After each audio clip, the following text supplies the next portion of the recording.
welterweight 137.4 pounds for the defending champion, Kenny Taylor. Official weight 137.4 pounds for the challenger. So the fight for the undisputed 140-pound crown, contract weight of 138, but these two trailblazers, two of the most decorated champions in boxing history, a reason the rise of female boxing along with the likes of Claressa Shields, and then the tension building. A career high. 227 plus pounds for Jake Paul, making his heavyweight debut. Does he have Thanos' right hand? And look at 58-year-old Mike Tyson. 228 pounds. He was 233 when he fought Kevin McBride in 2005 in his prime. He was 218 to 220, and then things got heated in a hurry. Oh, snap! Oh, snap! Unbelievable. And you heard the it was like a firecracker. Amir, your dad means business. He means business. And now why did that happen? Because he intentionally stepped on his toe. And my dad has been very respectful and nice throughout the whole promotion, but Jake Paul's been kind of disrespectful. And you don't do that to a GOAT or a legend of any sport. You should be respectful throughout it all. I'm happy to face you, but he's trying to let him know, like, this is serious. I'm not playing games. Well, we are not playing games here tonight. More action coming your way, lightweight division. We've got Lucas Body, the undefeated Canadian, coming off a knockout of the year. Canada to come from behind wind. He takes on Armando Casamonica.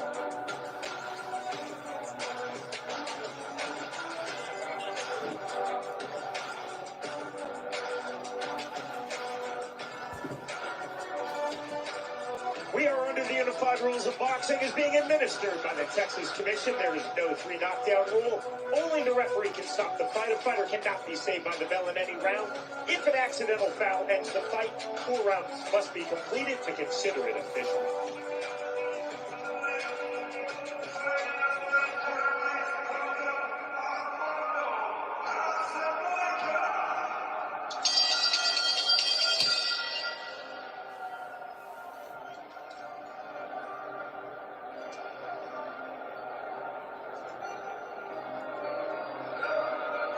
Forza Azzurri, all the way from Roma, Italia, the Italian super lightweight champion Armando Casamonica, undefeated, dropping down in weight again for this life-altering opportunity.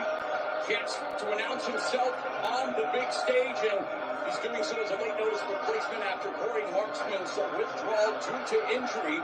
Casamonica looking forward to this huge opportunity as much as I look forward to Mama Ronaldo's gnocchi.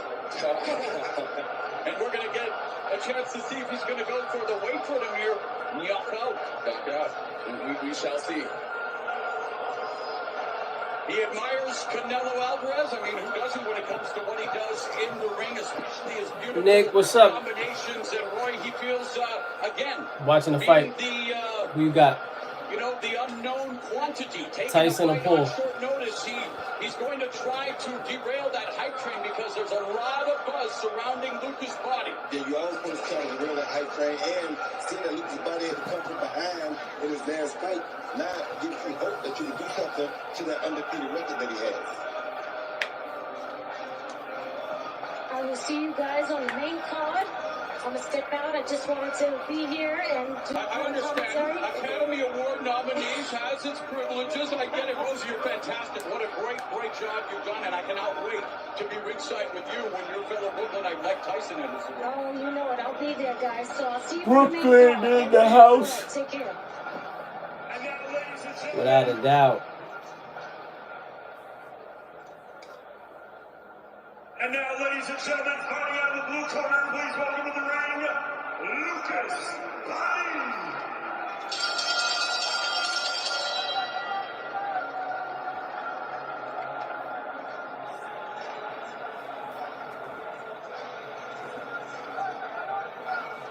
Well, my family back home in the mighty metropolis of Mount Lebanon, British Columbia, Canada. What's up, Elijah? Really watching this with vested interest. Watching the fight. Who you got? Italia, we have Casamonica already in the ring, and now we have a half Italian Canadian here in Lucas. What up, Chris? Yeah. Talk about the knockout, the heavily Watching the fight, who you got? Tyson or Paul? The scorecards was schooling body after 5 and in the 6th. Can you say KO of the year? KO of the year. And it's like in boxing, no matter how much skill you have, if someone has power and then knockout power, it can end at any moment. So skills pay the bills, but power can make your lights go out. Roy, he's going to have a huge size advantage. Interesting, it's That's right. Skills pay the bills, but power knocks out the lights. He has the big size advantage, and again, he's got that confidence. The power of the punch. Yes, power of the punch. He knows that any second he can end the fight with that one punch, so that keeps his confidence very high. Also a significant experience difference between the two. Casablanca, 6-year bodies junior. And now with the official introductions, once hello, again, little Big Mo. Little hacker. What up, hacker? Ladies and gentlemen, moving right along in our undercard, we move to the light welterweight division. Watching the fight. 3-minute rounds. We got Tyson or Paul. Ringside from Texas, David Yakabuchi. From Indiana, Nate Palmer. And from Florida, Mike Ross. And our referee in charge from the bell rings from Texas, Mark Kalloy. Let's meet the fighters. First, fighting out of the red corner, wearing the white trunks, he stands 5 feet, 6 inches tall. He weighed in at 138.6 pounds. He holds an undefeated professional record of 14 victories, opposite no defeats, with 3 of those wins coming by way of knockout. And he fights out of Roma, Lazio, Italy, introducing Armando La Furia del Quadrado Casablanca.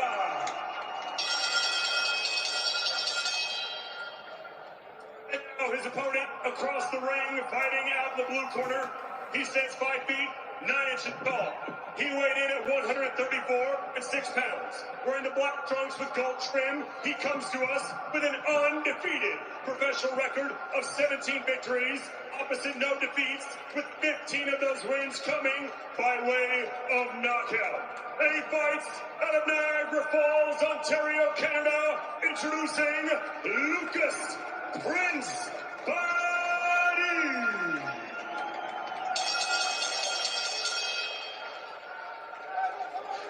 I don't know.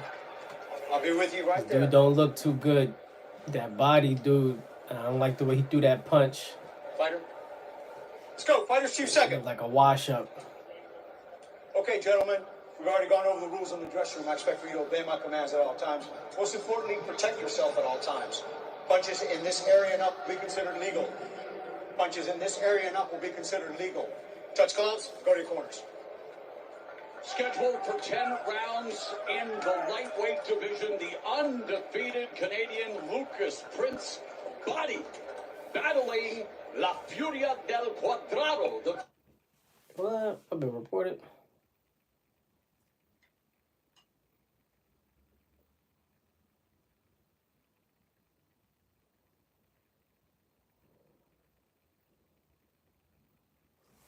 Dang. YouTube moderator bot. Chris Danny Hay. Is that real? Or is that some bull crap? Let me look it up. Let me look it up. Off the ring, control Let me distance, look loves it unleashing up. power punches without having to fight. In what did Amir call it, the phone booth? Good thing about Body tonight is Casablanca is not known for his punching power. He only has 3 knockouts and 14 victories, so his safe ground should be for Lucas Body. Yeah, Body's 15 knockout wins in his 17. Oh, almost got me. Yeah, you did. You almost got me. Minute gone in the first round. Amir mentioned it, just a feeling out process again. You're a real boy? So why are you playing a bot for? What's the point of playing a bot? You have fun trolling people? I mean, I guess that's fun. But you gotta son gotta be a little bit more excited than that. Very good right hand. Body is a very strong puncher. I like his base. His legs are set to punch at all times. That's a beautiful thing. What you should do is ask a question and then let it lead with some type of joke. Something. You have more fun Now for Casablanca, laughing. he has redness around his head already from catching the punches of Alejandro Buddy. So Martinez. Buddy has very powerful punches because he hasn't even hit him yet a lot. But the action from his own hands hitting his face has turned his head red from Buddy's punches. Yeah, but even Body, he got his nose red as well. So Casamonico, he knows he has power as well. Woo! Good shot. In the first round, double jab by Body, curling right hand behind the guard by Casamonica. He's coming forward, expected to, despite being diminutive in stature. He is a come forward fighter, and again, this Italian 140-pound division champ, but fighting at 135 here and unable to really navigate clean. TTKC, you get through F. Italian Casamonica. I don't know what that means. Yeah, he's walking him down right TTKC. now. He's fighting in exchange with Body. You know, initially it was the war of the jabs, but now they're kind of opening. You gotta. I don't know what that acronym means. Body, as we saw a nice combination from Body, but I don't know if that's an acronym or you just pressing buttons. 10 seconds. Upstairs. Exactly. Good setup shot. The jab to the body is. Oh, good shot. By Casamonica. But shout outs to you, Alejandro.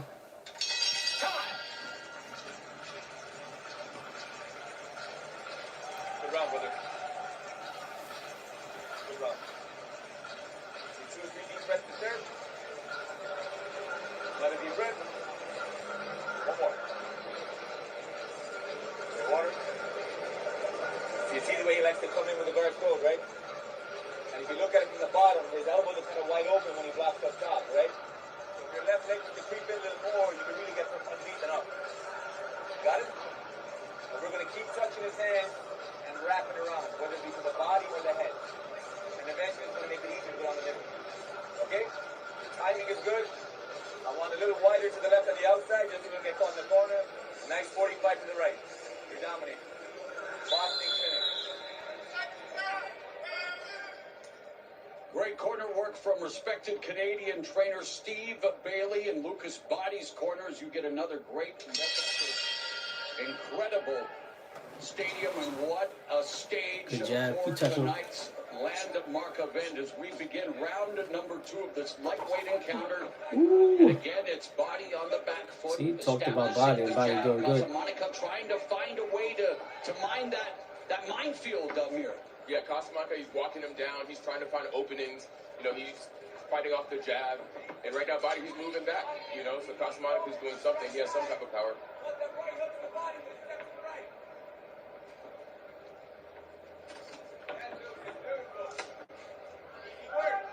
Think about some guys like Casamonica, when they fight a guy that's known for his punching power, they want to go out and get their punching power respect as well.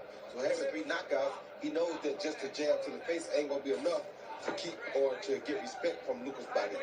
Smart. Yeah, with Casamonica, he has to walk out. What if you don't have no power? We saw what happened in that last fight. So you gotta. It's better if you make them pay. He got knocked out. Knocked out. So, Take away his jab. Make him pay every time he throws his jab out there.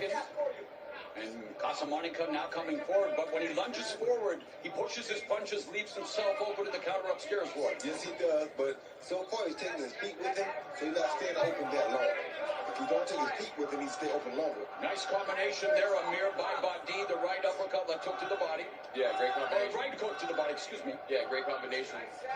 More punches to the body, just gonna tire the other fighter's hand down, and then more punches to the head opportunity. And it looks like Badi setting the trap for the counter. There was the right hand. Yeah. Right on the top. And the right uppercut just missed, a little too far away.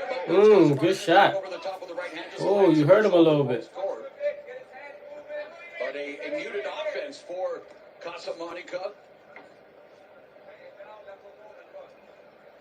Yeah, he's not really letting his hands go right now. When at times like this, he should just let his hands go. Well, he's afraid to let his hands go because of that knockout you just talked about. Exactly. You know, he knows if he lets him go too much, he's going to open himself up. And Body may land a good shot. Yeah, that would be disastrous. And you know what? We expected Body to put on a little more pressure in the early going, but he's showing that he can box off the back foot as well, Roy. Well, he has to because this guy's also undefeated. So if this guy's undefeated, he doesn't know how to lose as well. And then you look at the records, and I know there's all this fuzzy combat sports, Matt, but you think Body has faced a better level of opposition. He probably has, but still, when a guy doesn't know how to lose, you got to be very careful. You don't want to give him too much confidence.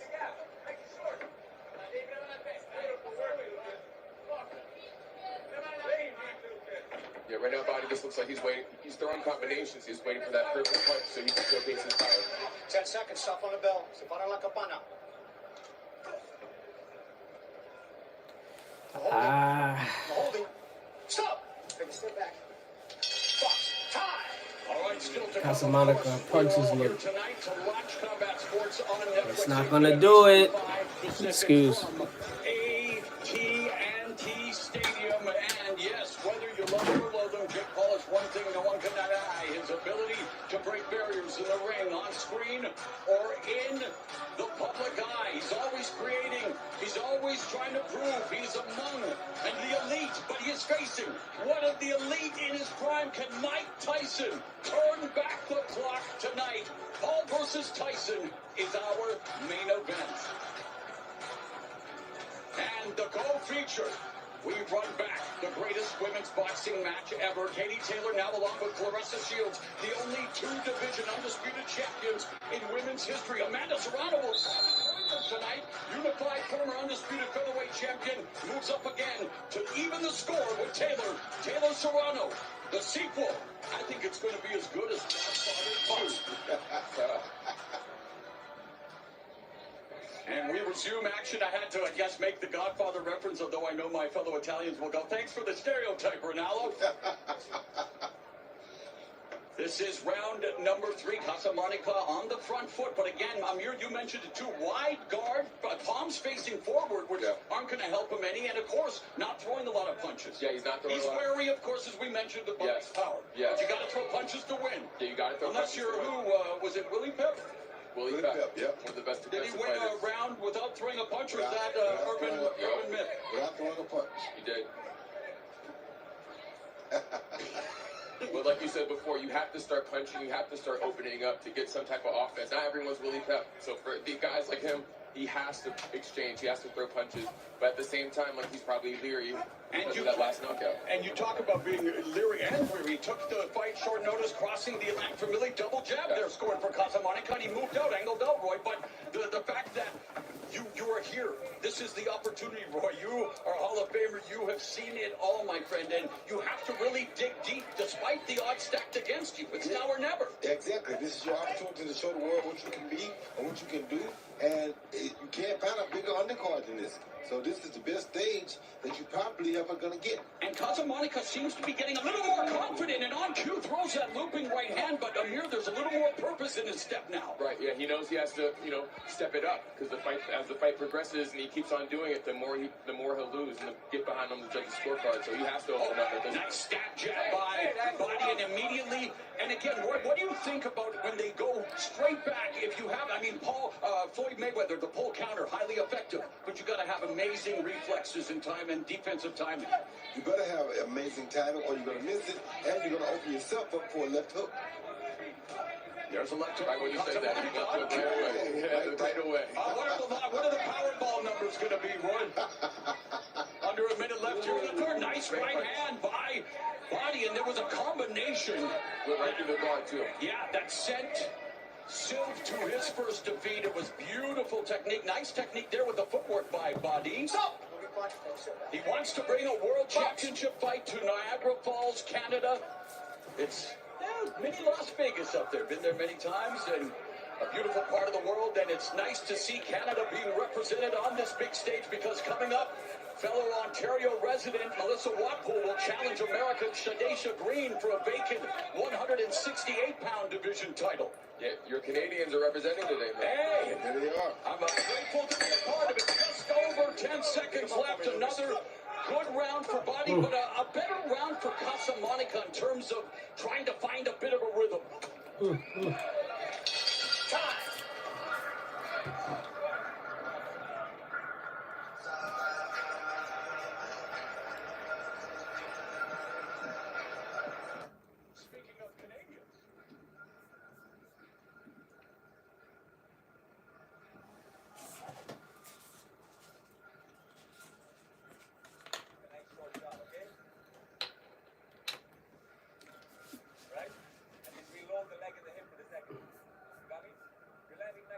up now and lead that reload. Lead that step back into your stance. That's the snap, right? Touch, go. Got it? Vieni via subito! Falla via subito che sta scomposto! Si scompone, lavora su queste situazioni qua. È importante. It's enough of this. This is important for your career. Let's go. Hey, I was able to do it. I didn't think I could do it, man. I speak, well, less than I know. But, man, there is a sense of urgency. Even though it's we always sound like we're urgent. It's an opportunity here. And Casamonica.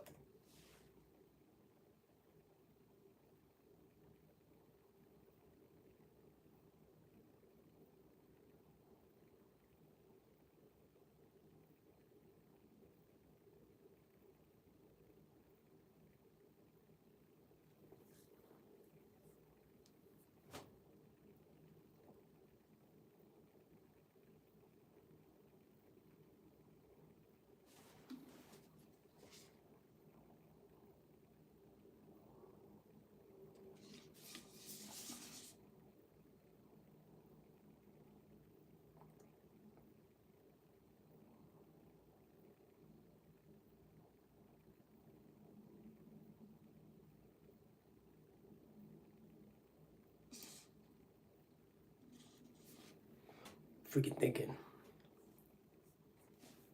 Right?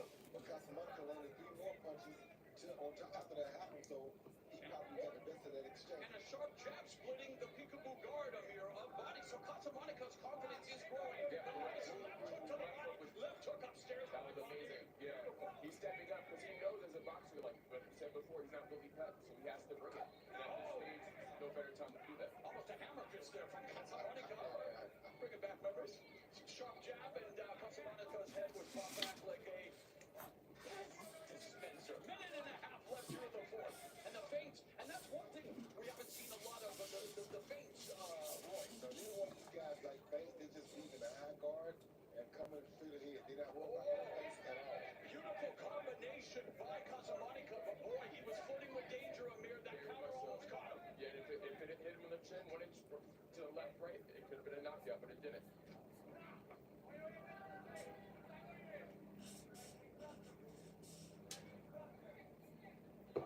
Less than a minute now left to go. Beautiful chopping right hand, left uppercut by Body, a little upper body movement, and right. Body's trying to get him out of here right now. Those punches had bad intention on him just then. Seeking his sweet 16th knockout, Roy. They have bad intention. But you know what? Casamonica's throwing with bad intentions, Amir, but again, just 3 knockout wins in his 14 fights. The reason he only had 3 knockout wins is because he don't punch with his knuckles. And you're talking about pro making? Yes.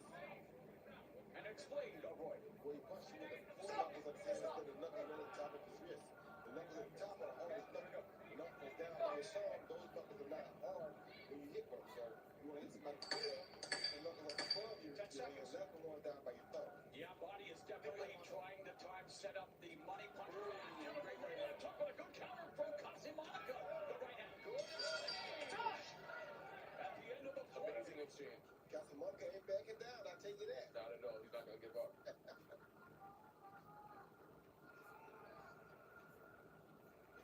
Crowd beginning to fill in here at AT&T Stadium, where tonight they will witness a clash of culture, a clash of eras, a clash that is the talk of the world. Jake Paul versus Mike Tyson. Let's take a look at that great exchange at the end of the last round. Yeah, right, you see him come up and he just thought he could win.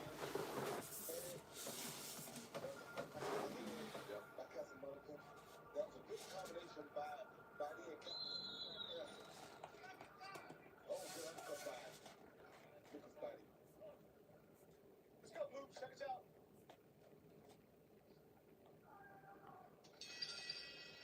And guess what? Round 4, punches. Body 16 of 55, 29%. Casamonica 16 of 64, 23%. When you're on even terms like that, yeah, you can produce some decent action, Roy Jones Jr. Of course, you get each other 16 times.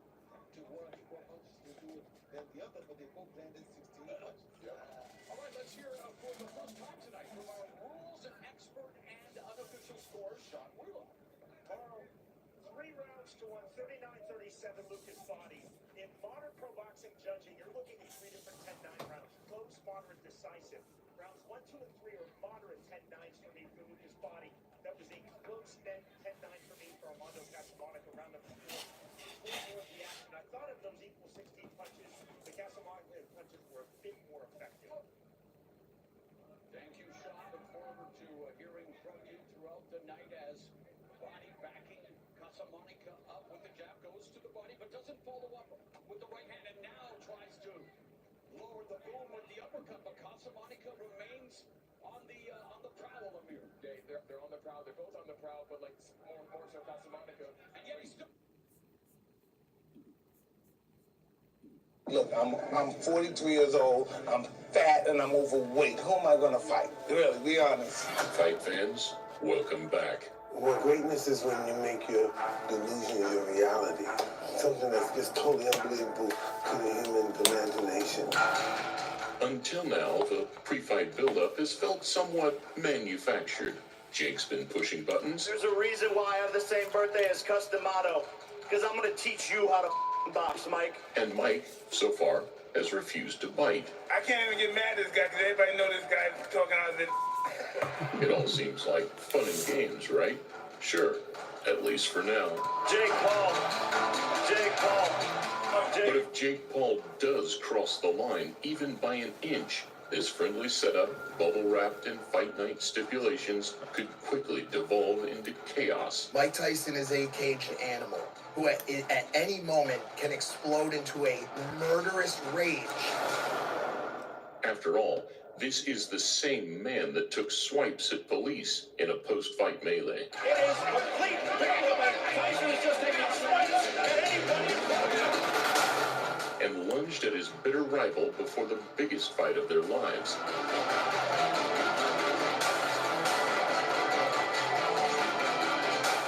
Tyson evicting Jake Paul's soul from his body is the outcome the majority seem to be hoping for. Mike Tyson's not losing to him.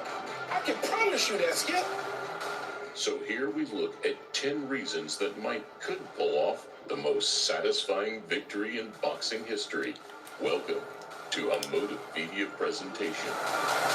Jake needs these guys. Jake needs Tyson. Needs all these other people because that everybody's going to tune in to hope that Mike Tyson knocks him out. Right. They're not tuning in because they think Jake Paul's a great fighter and they want to see him compete.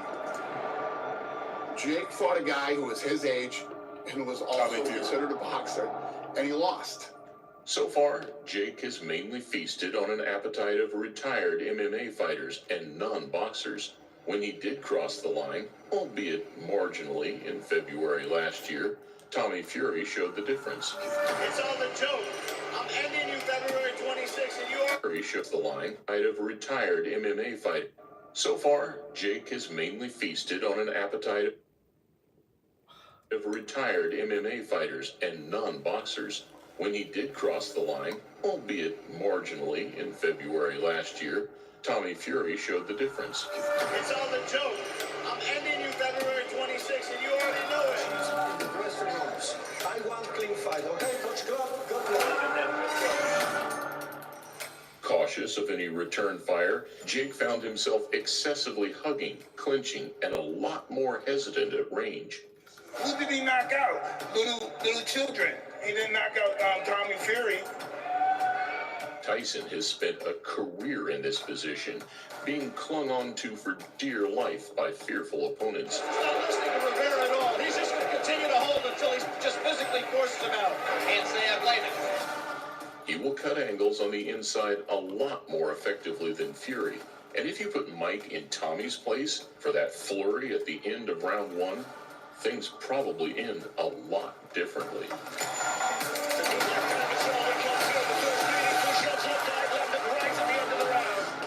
I feel like it's kind of disrespectful of Jake, though. He's saying he want to be a real boxer, but he's challenging these retired fighters, or this is like the first real boxer he really fought. Tommy Fury don't really care. I was like hunkered over, and I was like by his hip, and he kind of had me in a headlock. He opens his glove and puts his hand over my mouth. When Jake's brother fought Floyd Mayweather back in 2021, He was surprised at all the subtle intricacies and veteran moves that kept Floyd one step ahead. He knew where the ref was. He knew to cover my mouth. Straight up in the middle of the fight, I'm like, and I get up and I'm like, what the fuck? I just missed 2 breaths. Mid-fight game changers, some barely noticeable that you can't really prepare for. And in my head, I'm like, holy fucking shit, this is like one of those old school boxing tricks that you like hear about. And I missed the breath.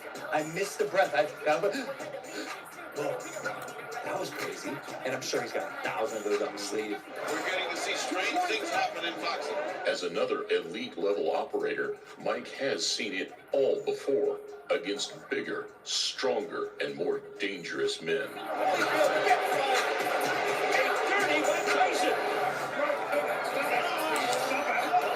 So whether it's some of those questionable tactics on the inside, or whether it's an ability to throw off Jake's game plan and make him fight scared, it's almost certain that Tyson will have a trick or two up his sleeve. It's all about the experience of being in the ring fighting. It's all about getting comfortable with the ring. That's what experience is about. Join Bet365 today and get $150 in bonus bets when you bet $5. There's nothing to lose for Tyson. If he wins, people are going to thank him. Thank you for ending this charade, they're going to say. The strongest I've ever seen you. Yeah, the strongest I've ever. I know you since you're 13. We've heard it a million times that power is the last thing to go. He can still kick some ass. There's no doubt about it. And whilst it's debatable, it has been proven in certain cases by some age-defiant veterans of the past. And I'm proud of myself in showing the world that the age 50 is not a death sentence for an athlete. You can pursue excellence as long as you want, not when people say it. So where Mike's danger factor remains, Jake's margin for error, especially early on, is minimal. What happens when Jake Paul gets in trouble against a real-life killer?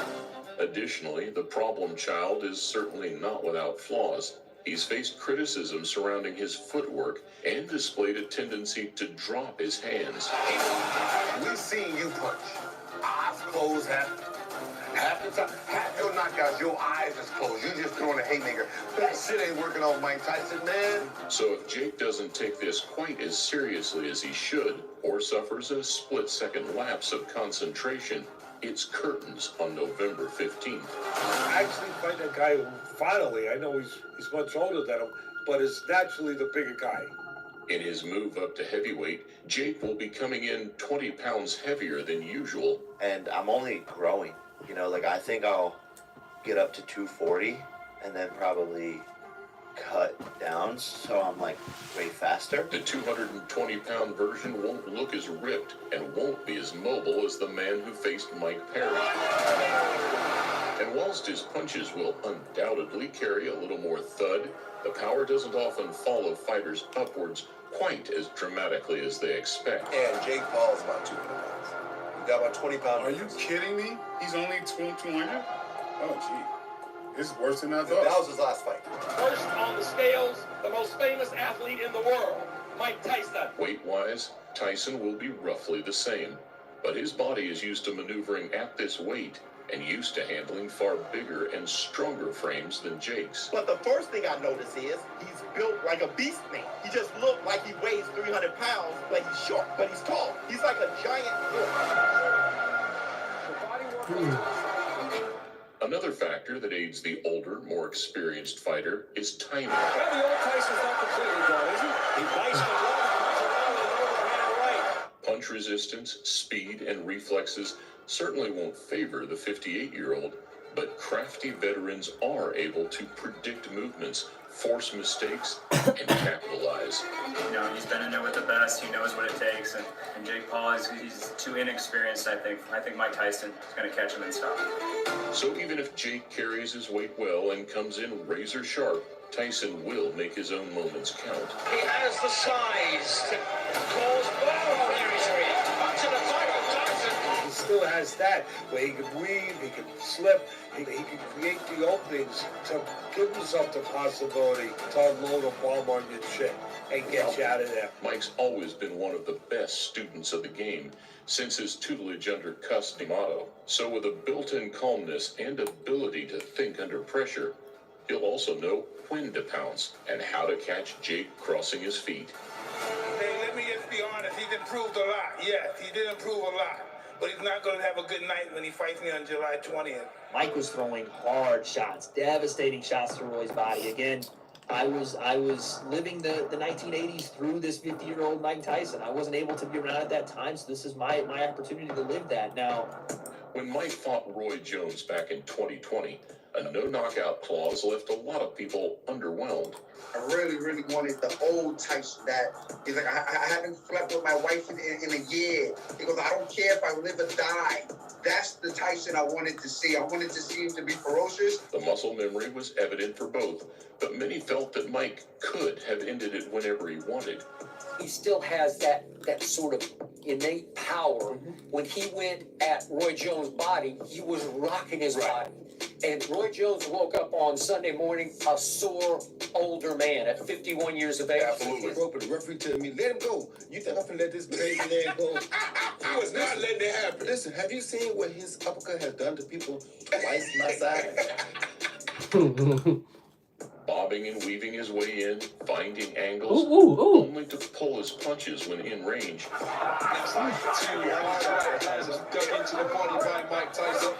The post-fight recollections, however, where Roy credits just how dangerous and switched on Mike is, even at this age, makes you question what version Jake might actually be fighting. Do you not fear a little bit for Mike and how old he is?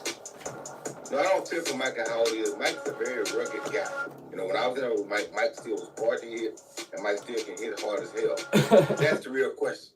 How much can Jake survive? That's the real question. Does that get you nervous, thinking about, like, the fight getting closer? Oh, it's a lie. It's rigged. It's rigged.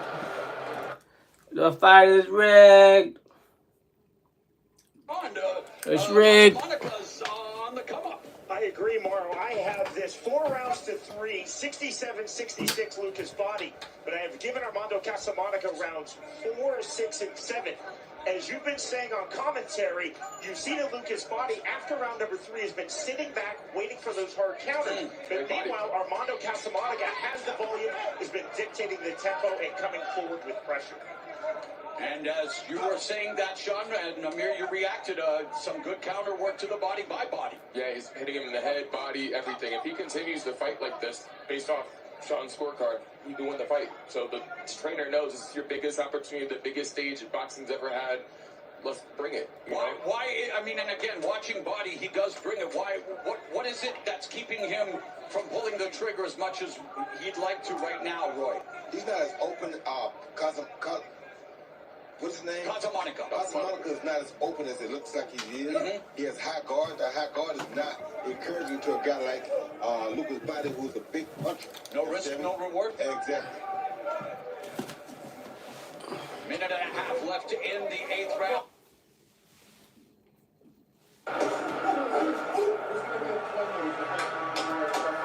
It's like excited, but with a slight bit of worry, yeah.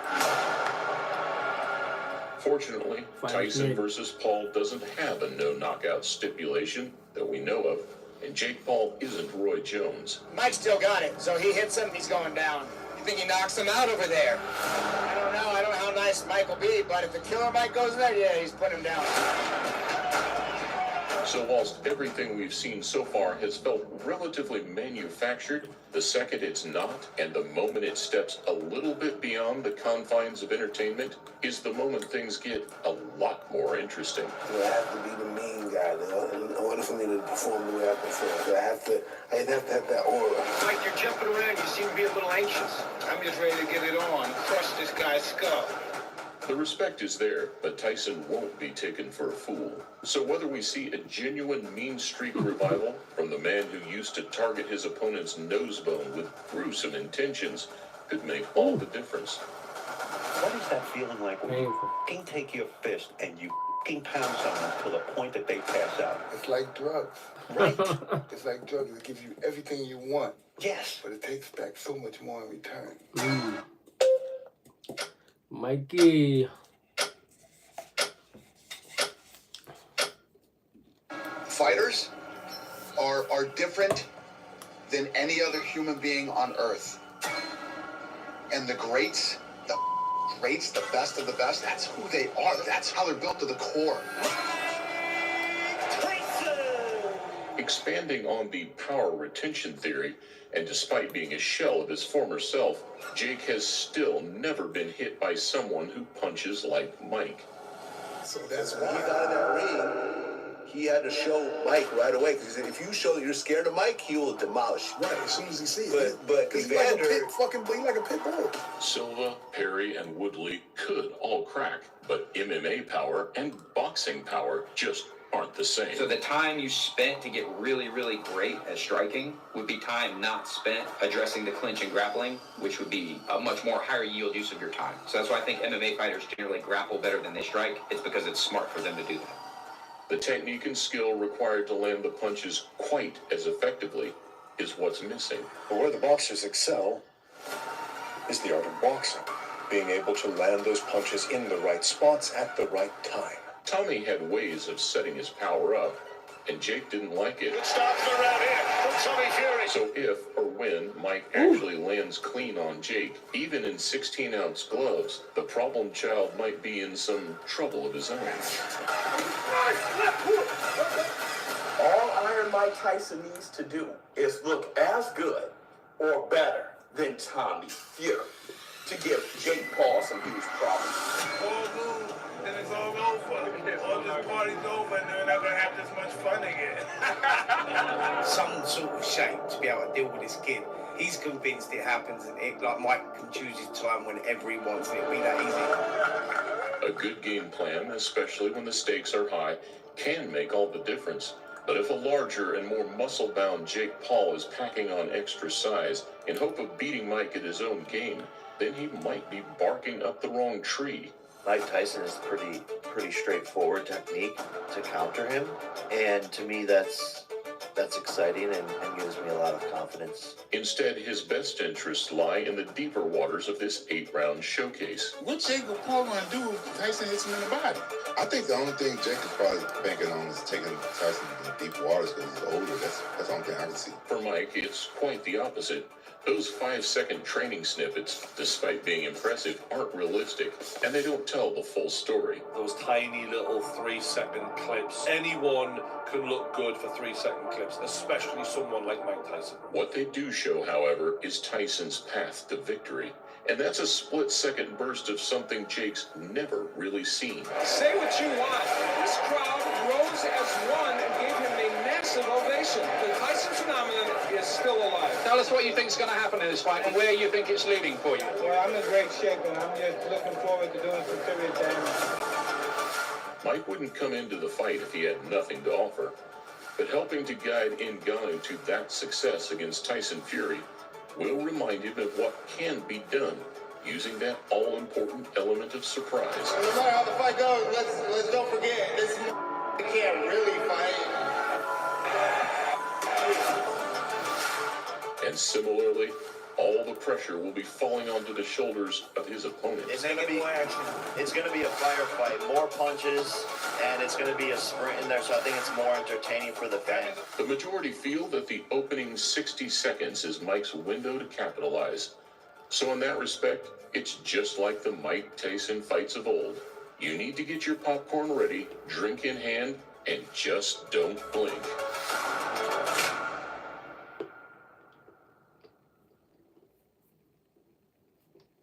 Rule number 3, you can't get rich slow. When I owned 100 houses,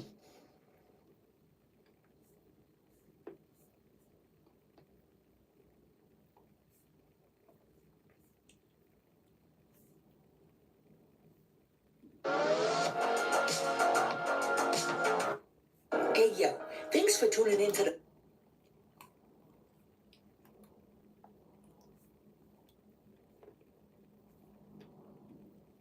This fight is not going to change my lifestyle financially. If Jake Paul get in that ring and start trying to prove a point in that fight, man, I'm just telling you, the younger generation, man, how we look at you, we ain't trying to see that, man. The exhibition with Roy, like, when that exhibition happened, man, I felt like it was 2 of my uncles fighting at the barbecue, man, because I'm like, if he get in there trying to prove something, it's like the Larry Holmes, Trevor Burton thing. That's how we looking at you, in terms of like, hey, man, y'all put on a good show for the people, but listen, Larry Holmes and Trevor Burbick didn't put in the work that I put in when they fought me. And not only that, they just weren't qualified to beat me at their best. They just want to qualify to beat me.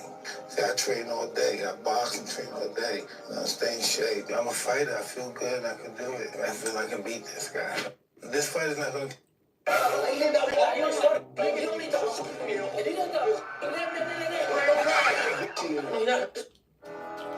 There's 14 to 1,500 grizzly bears in Wyoming. There needs to be 5 to 600, and 5 of the 1,500 are only hunting humans. 5 of them have we don't care about salmon anymore. We want to sit by this trail and pick off this hiker. Jesus. And there's 14 to 15. Kobe. Kobe. Can I take a selfie with you? Thank you, Kobe. Thank you, Kobe. Appreciate it. Kobe. I want to know what your natural over-the-counter supplement stack is.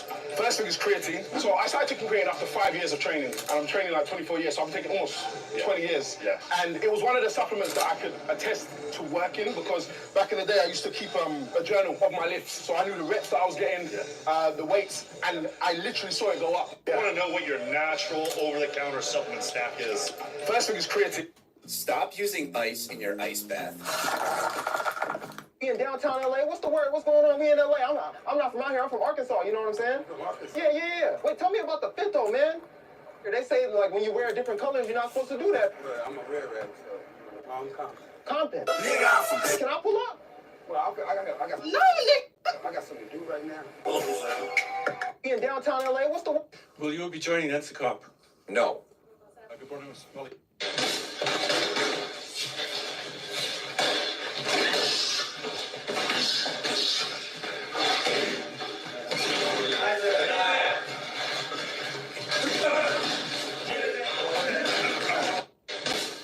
We are celebrating our 20th anniversary next month. He's a great man. I love him. He's the love of my life, but I have no idea what he does for a living. Are you eating good? Yes. You all live in a nice house? Yes, we do. You have a nice car? Yes. Yeah, he's a drug dealer. We are celebrating our...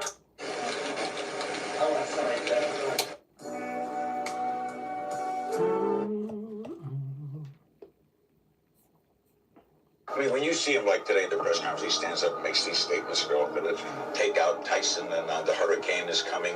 What goes through you when you watch a guy saying that? He's cute and he's funny, like we said. He would be even funnier on Saturday.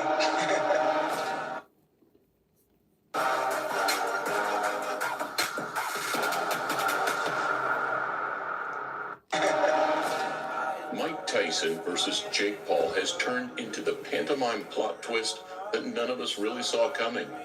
And now, with its resume-denting potential, it's far and away the most controversial showcase in boxing today. Right here with Mike, it's a matter of reminding Jake of what he never saw. Because let's be real, like Jake never saw the real Mike Tyson. My eyes on the prize so I can never see defeat, my brother.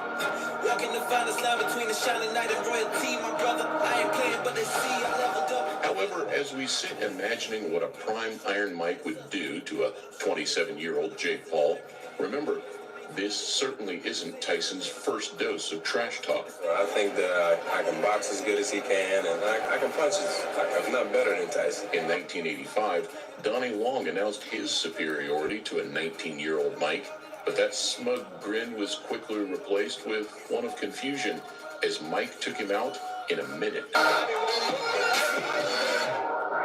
A couple of years later, Tyrell Biggs' humiliation attempts also backfired horribly as the ego was beaten out of him in 7 brutal rounds. You know, I owe it to myself to go out there and beat Michael Tyson like I am his dad. He's made for me. Tyson. He's down again. It's over. It's all over. And it wasn't even close. However, somewhere more in line with the Jake Paul foolery of today came a social media personality before the days of social media personalities even existed.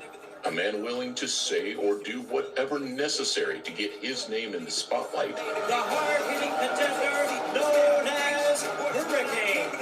And a man who surprisingly laughed, joked, and clowned his way towards one of the most dangerous men on the planet. If you're looking at that and you know you're about to fight Mike Tyson and he's smiling and trying to make light of it. But you don't want to harm it.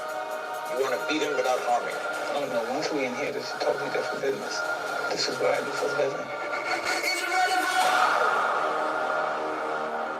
Peter McNeely hopes to become more than just a footnote and take his place on the list of boxing's heavyweight Cinderella stories. After this fight, people are going to say, this kid is for real. We sold him short. And a year from now, I hope to be knocking on the door of a heavyweight championship. With similar dimensions to a certain Evander Holyfield, McNeely was a large heavyweight by 90s standards. Contrastingly, slightly shorter than Alexander Usyk. I'm watching the fight. What you want me to do? Today's crop. Williams is the 42. WBC light heavyweight champion. He goes down Keeps going if I'm born. Williams got up, but then this is all from the first round. Went down again. You know, Peter's just got to let these fights go a little more. That was the one thing Muhammad Ali learned. Muhammad Ali always knew that when you had people who pay money to watch you fight, go a little longer than one round. Rational. Using What's size, strength, and a I'm watching the fight now. style, McNeely had won his last 10 fights by first-round KO, It's amassing good, an Tiny. impressive 36-1 record, just 42. 5 wins short of Mike's current tally. I was really stunned by that McNeely left hand at the conclusion. Oh, thank you, Tiny. Nah, I like 40. With a record like that, I'd probably be cocky 40 just too. wants some action. But the reality You want a of little those attention. 36 names was very different. But he's fought only around his hometown, and the opponents he has faced have a combined record of 206 wins, 448 About to watch losses, these girls and fight? 22 draws. All fighters work on tomato cans, bums, whatever you want to call them, in the development of their skills. What Peter McNeely has done, what they failed to respect, is that he acquitted himself more admirably with his tomato cans than they did with theirs. This is a No, gutsy the guy, girls but is about to McNeely fight just right had now. Too much. He could smell I'm just watching the promotional videos. It wasn't the The prettiest girls sight. about to fight. It certainly didn't meet the Fight probably not gonna start until nor merit a shot maybe at 9, Tyson. But what McNeely maybe lacked later. in grace, he made But it's up for okay. I like in heart. boxing. And back then, I love just boxing. like now, entertainment was king. Word is, McNeely Last sport of gladiators. 40. Where you at, 40? 42. Indiana prison this morning with a chance to resume his multi-million-dollar boxing. Mince pies? What's that like? See, I gotta look up everything. What's the crack? What's the crack?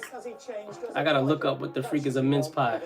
And whilst Tyson hadn't So I don't seen sound a professional stupid. ring in 4 years, his Mince last pie performance, where is, he conquered what's that, Razor meat? Ruddock for a second time, Sweet pie, English origin, filled with minced meat. character checks Bring his mixture own. of fruit, spices, and... Okay. Sounds good. I would like some mince pie right now. I would definitely like some mince pie right now. That sounds delicious. See, when you said mince pie, I thought you was talking about shepherd's pie. Despite a first half of the year That's what I thought. I was like, oh. versus Holmes and Holyfield First thing that came to versus mind was Mercer, shepherd pie. The Mike Tyson return was still far Yeah, and away some pie would be the good. I'm about most to order a pizza. anticipated event in combat sports. What the freak is, what's his name? Cinnamon style bun with raisin and all. Okay. You made it yourself? I'm about to, what you call it? He could box in jail, so I think he was just lifting weights. Order some pizza. Super jacked when he got out of jail. Yeah, calisthenics, baby. You can't do much except eat and train. And So train and Mike train and moved train. up to around 300 pounds and packed on a ton of muscle. And his workouts work because I got huge during Mike Tyson Chunks workouts. of his prime years, Peter McNeely and his come back and have a go style provided the perfect first step Peter back McNeely. onto the heavyweight ladder. Oh, God. Right now, and I think he's the one with the doubts in his head and confidence problems. Nope, got a six pack. He's the one that's got something to prove, not me. He has the opportunity, and he's been blessed with the second chance. He has an opportunity to be. No, I just get regular pizza. Hi, I'm Mike Tyson. Watch me beat Peter McNeely on Samsonite cable. No,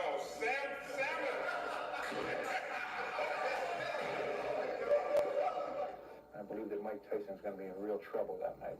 Peter McNeely will go right after him. Six pack? I don't got no six pack right now. This will be called the MGM. Oh, no. Never put pineapple on pizza. Ugh. I'm from New York. We don't do that.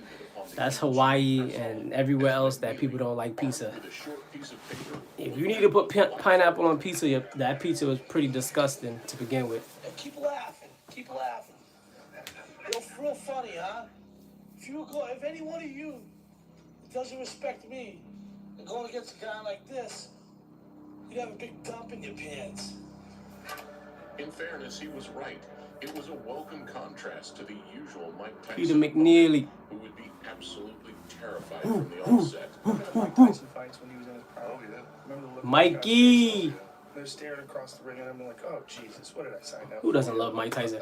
I'm sad we about to watch Mike Tyson get beat up by motherfucking Jake Paul because we know Jake Paul paid him off. Watch me kick Tyson's ass. But if you haven't made your pay-per-view arrangements yet, make them soon. Because remember what happens when I wrap you in my cocoon. A painfully awkward, but timeless monologue. Yo, Peter McNeely. The laughter only Oh seemed my to fuel gosh. the hurricane, and accompanied by a short, sweet, and sinister Tyson response, the pace for the entire build. That's what's up. What part of New York you came to? I need to go to Ireland.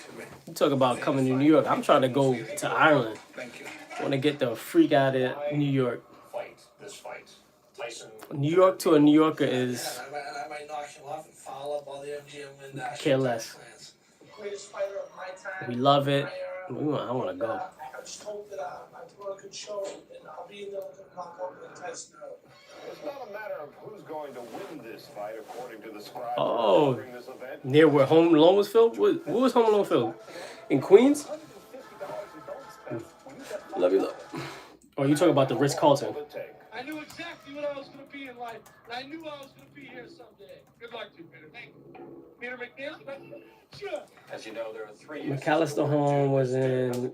They was filming in Illinois, in Chicago. The Peter McNeely use. Dude, is Mike Tyson gonna pummel me? It was filmed in Illinois. Home Alone was filmed in Illinois. Took the horse around the park. Oh, okay. Oh, I see. Nice. You had a nice little time in New York. You rode the horse and the buggy. Tyson versus McNeely live on pay-per-view. Yeah, Home Alone was filmed in Illinois. $22 million. Chicago. Don King said, give him anything he wants, just keep him fighting. 5 wristwatches, give him. What do you want? 2 Rolls Royce? Buy it for him. And nothing meant anything to him. McNeely just 400. You came by yourself? Who did you come to New York with? You was by yourself or you was with family? Despite this and his 17-1 underdog status, the midfield man certainly wasn't just coming to lay down. We'll go right out. I'll be right back. Give me 1 second. Oh.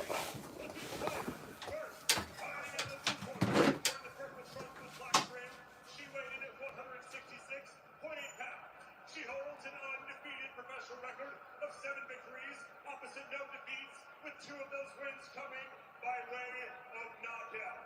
And she fights out of Pepperlaw, Ontario, Canada, representing United Boxing Promotions, introducing Melinda, the Whip, Lapool.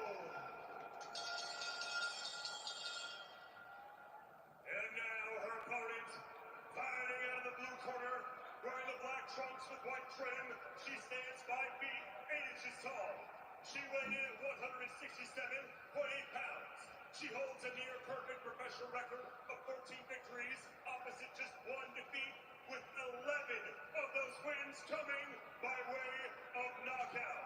And she fights out of Patterson, New Jersey, USA, introducing Shaneisha, the Sweet Terminator Green.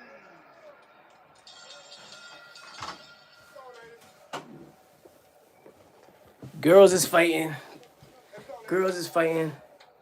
Ex-fiance. That's a new one. Short dude has a famous penthouse. He's a short dude, has a famous Carlton? Whose famous hotel was across from the park? Carlton. Short dude has a famous penthouse. You're funny. He was at the Ritz-Carlton. Your ex-fiance. What happened with your fiance? Canadian women's 168-pound champion and most of these fighters ex-fiance. to do it under the brightest of lights, as of course women's sports. How y'all didn't make it to the? How come y'all didn't make it to the wedding? Caitlin Clark, but across Y'all was Trophy girl wasn't happening. You was a trophy girl? Also, you're gorgeous. Shout outs to you, Tidy Pocket. You gorgeous. You was a trophy girl. You didn't want to be a trophy? What's wrong with being a trophy? McNeely's pre-fight duties, but a surprisingly carefree. What do you mean by trophy? Like, what, he wanted to keep you in the house? What? To the opening bell. Trophy means that he had money, right? What was wrong with being a trophy? Or what do you want in a man? What were you looking for in a man? Or how was he disrespecting you? Because some women want to be put up on a pedestal. So explain to me how that affected you. Nah, not Gorge. Laugh aloud. I ain't a model. Laugh aloud. He was in his 40s. I was in my 20s. Wow, Tiny. Wow. Tiny. Woo. 40 and 20. Oh my gosh. Do you have kids together? Is this the dude? This who you got your son from? 40 and 20. That's a big difference. That's a big difference. Ah. Yup. Tiny. You better make that work. Get back with him. So what was he trying to call you? Or he was trying to control you? Excuse me. You're not gorgeous. Girls who say they're not gorgeous, probably gorgeous. You don't gotta be a model to be gorgeous. Some models look nasty. He was trying to control you. Yikes. Perfect. Straight right on my temple, went right down, and got right back up before a cow was even started. He did Botox and all. What the freak? Just wanted me, wasn't interested in our son. Oh, that's heartbreaking. So are you telling me he had a kid with you to have more control of you?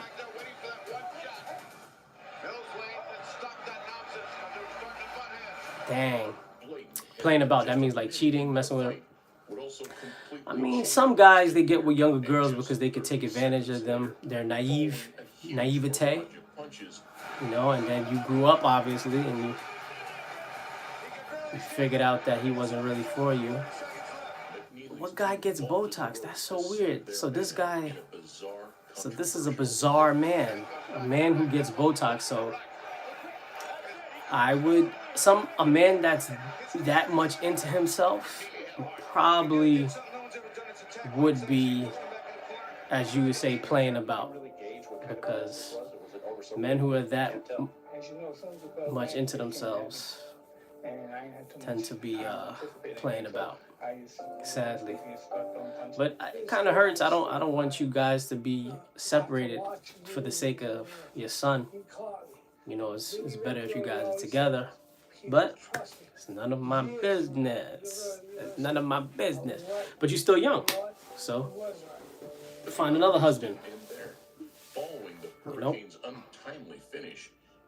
I think 20 years is too long, too huge of a gap. I think a good gap is like 7 to like 11 years. Anything more than that, it's been 10 years.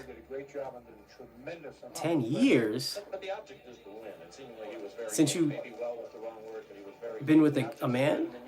10 years? Tiny. 10 years? Well, because you were focused on your son? You put everything into your son? Oh, since you split. Oh, okay. Yeah. Are you no contact? Y'all completely... It's completely... No match fixing was ever confirmed. Or at least, are y'all cordial? Do y'all have some type of relationship? Or is it just like... What they were doing. I was making fights for Peter. And he said, look, somebody thought I should give you a call. What? To let you know that what? Dang, there's guys like that still? Told me the fight won't go... Terrible. It's not going to go 90 seconds. It was $1 million bet. And the fight's I bet you your son is going to be super successful. I bet you your son is going to be unbelievably successful. Shops and bargains. Hee hee. Viral posts What that suggested mean? a I love my time charity traveler had been shops sat and ringside bargains. using Oh, a okay, key like phone thrift from the stores and stuff like future. that. They had nothing like that back then. Shit was look like a phone and it go viral. Look.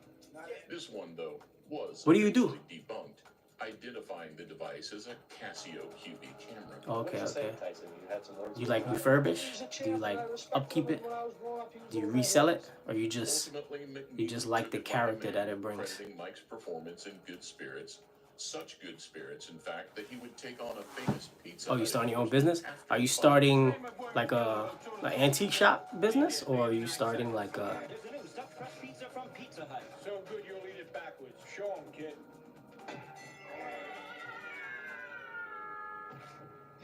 McNeely. Resin art. Oh, okay. You like Damien Hirst? I've never done that before. From here, the hurricane Have you ever heard of Damien Hirst? Do you like his work with the resin? Still had some huge nights ahead of him. I'd love to see some of your work. Lewis and Holyfield, remaining in the I spotlight. think resin art is going to be extremely valuable in the future because of how fast this world is changing. These kids don't even know what a floppy disk is.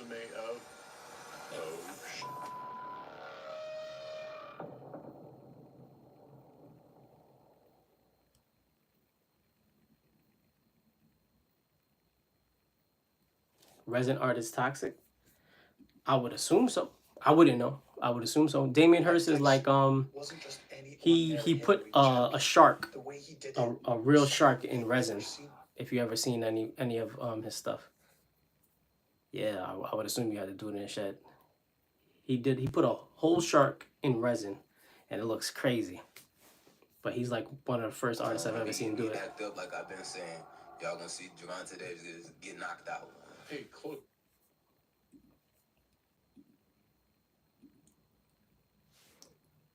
I would love to see. I want to see some of you. I want to see some of your work.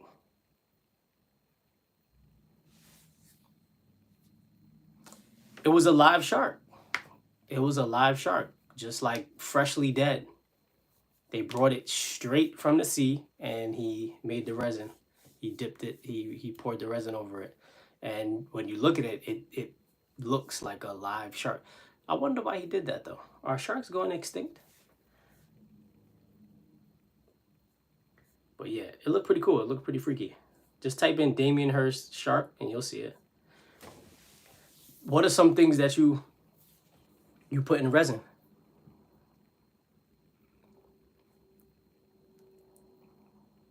No, not that I. When I was watching the documentary, I didn't see any bubbles. It looked pretty clean. It was pretty clean.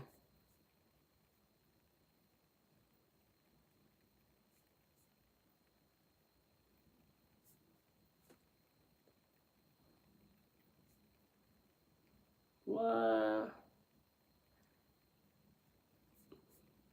Do you have a YouTube channel? I'll look you up.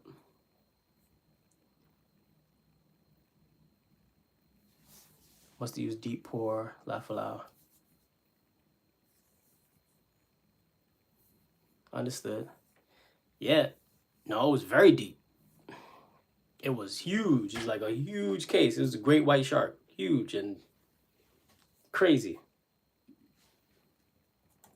Damien Hirst.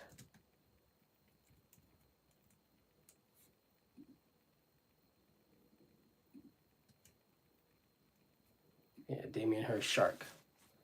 Yep. And it's worth 1.2 million. Oh, 8 million. The shark cost 8 million. I don't do social media, can't stand it. Yeah, look him up, Damien Hirst. I would try to show you. I don't know how to do that. Yeah, $8 million. Yeah, I don't like social media either. I do social media because I like as research and data to learn everything. If I don't get on here, I'll be so closed off to the world that I won't know what the freak is going on. And the world is going nuts right now. So I kind of I'm like 1 foot in, 1 foot out, but I'm not like a social media head. I don't really like it, you know. But there's money in it, and it can free you. So that's why I'm learning it little by little. Yeah, we got to keep up with the times. Yep, we got to keep adapting. We don't have to be young, but we still got to keep adapting. We still got to understand where we can input ourselves in these times that are evolving so fast. So you got to learn how to adapt and find where you fit in. And that's pretty much where I'm at with like YouTube and everything like that. I'm just trying to figure out where is my place. You know, I don't need to be the biggest YouTuber in the world. I know that that's not my place, but I can find my people and we do our thing. So, Jay, how you been? Always been seeing you. Part of New York is that? Harry's so fucking good at basketball. Oh, that's Sometimes I freaking, question that's myself. like Brooklyn Heights. No police fire shots, driver stolen Porsche. A lot of steal, a lot of carjackings in New York City right now.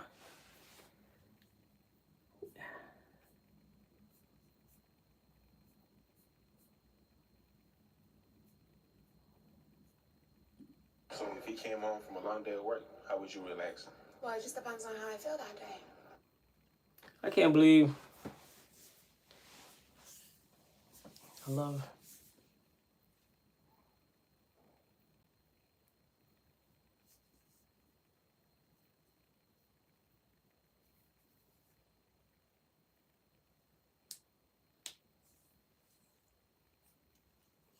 it is? Oh, I haven't got on TikTok. I was done. I got on Instagram and I was like, okay, this is cool. And then Instagram was just like rotting my brain. And I was like, I'm done. I can't do no more of these freaking social medias. I got off Instagram. I still have my Instagram and I use it to like talk to people. Like behind the scenes, I'm able to talk to people, ask for advice and certain things like that. But that's what I really use Instagram for now. And then everything is just like YouTube. Just put my focus on YouTube. TikTok, I got on TikTok for a little bit. I was like, oh no, this is madness. Way too addicting. Just woof, woof, woof. Way too addicting. But gotta get with the times. Like you said, yeah, it's bad. It's bad. You be on there for a long time. Scrolling. TikTok is bad.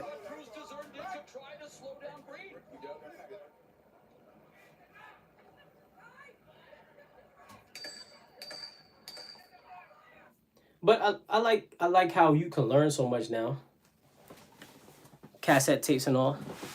Oh, so are you're putting resin? You putting cassette tapes in resin? That's dope.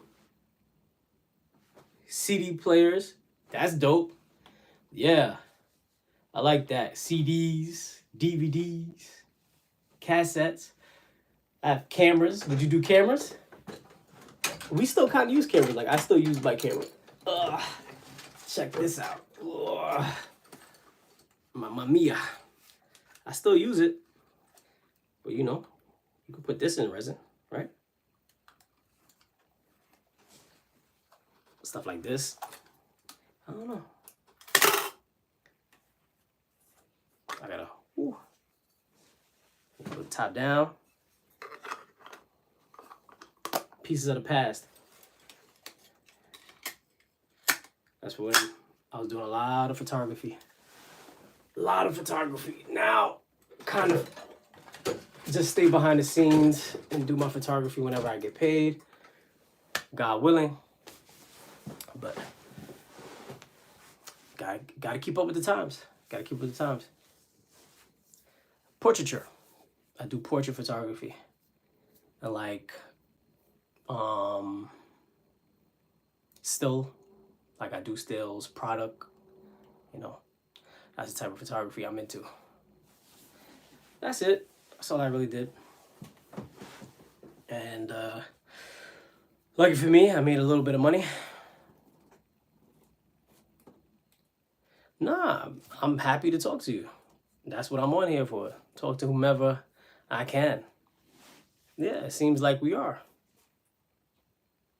I do black and white photos. Yep. I do film. That was a film camera. That was a Mamiya. That was a... And then I have this one. This is like a digital camera. It's called an N80. It's film. It's full frame. And that one does... it's like the closest thing to a DSLR in film. So it's really easy to use. So I used to use that. And I use the medium format when I really want like amazing pictures. Yep, Nikon. And then I have my regular digital cameras. Sold a couple of them, and I just have like one right now.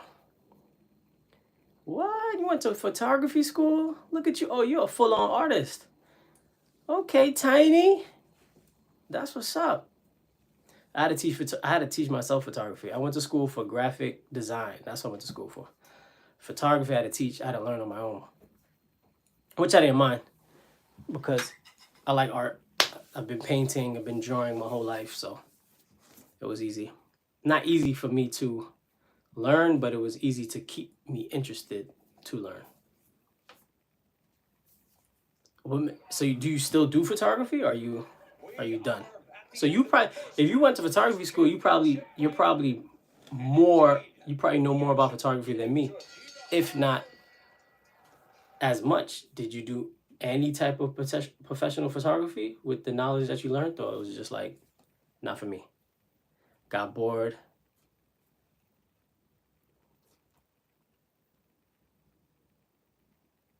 You didn't have the patience?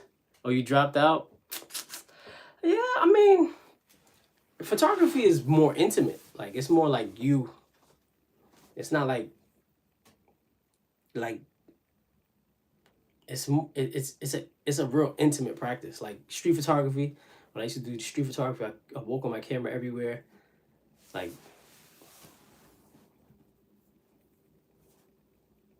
yeah, that's what school does. Yeah, school they make it really boring. They don't make it interesting. The things that I like about photography that differs from, let's say, paintings and drawings would be movement. I like movement and light. Those are the things that paintings can't really capture. So those are the things that I used to really obsess over, would be like movement and light, because you can't really paint those things. Oh, my fault. Kicking over my phone. That's what I used to rock with. Those are the things I used to do. I still like it. I love photography because it's fast paced. It's something simple. Yep. I love portraits. Tell a very good story. And I like advertising, believe it or not. I'm into advertising. I always liked commercials growing up. So that's kind of like what made me get into photography, because I always liked commercials. I always liked advertisement, forms of advertisement. I went to school for advertising. I love being able to talk and send messages through pictures and through videos, make people laugh, make people think, through that form of storytelling. So I love advertising, and photography falls into that world of advertising. One picture, 1,000 words, stuff like that. You can take a picture of a person or a girl, and you never understood advertising. Advertising is just sending a message to people, speaking a person's language without like speaking to their heart. That's basically advertising. It's learning. You have to be compassionate to a group of people. You have to be empathetic, meaning you have to like try to understand, and then you motivate them or manipulate them into what you're trying to sell. So if you think about like the cigarette ads back in the day, and their advertisements, they're advertising to men because they knew all men wanted to be machismo and strong and cowboys. And then you look at the cigarette ads, and that's what it's advertising. So it's like you had to really understand the men to be able to advertise to them. So that's really all it is. It's just being able to understand the times that we're in. So that's kind of like art. It's like you're capturing the times that we're in. If you really want to know what was happening in the 60s, you just go look at their ads and you'll see what women wanted and you'll know what men wanted, and you can pretty much understand what the freak was important in the 60s. The only problem with advertising is that, you know, propaganda kind of took over everything and started warping people's minds opposed to actually helping people. But that's why I use it for good. Excuse me, I'll be right back. Hold on.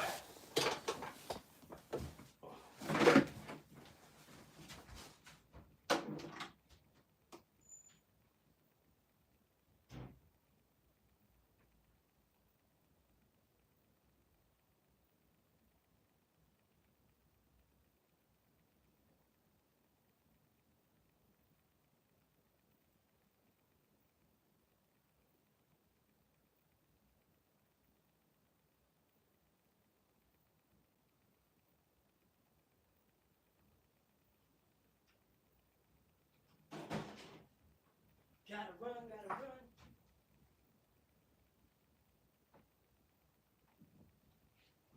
run.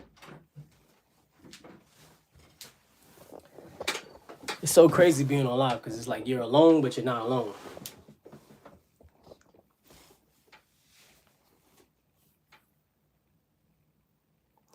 Would I do 60 styles now? What is that, like Mad Men era? Let me look. Hold on. Lens. You know a thing or two about using both hands to your advantage. 60s. Nice check left hook by Green.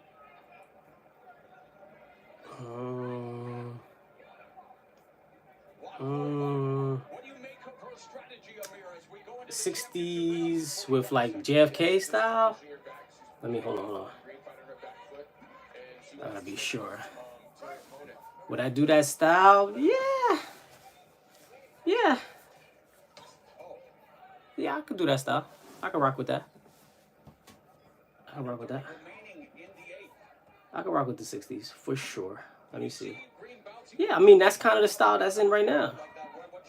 Yeah, I've always dressed like this in a sense, gentleman-like. Just a little bit too out there. Let me see, because it's the hippies.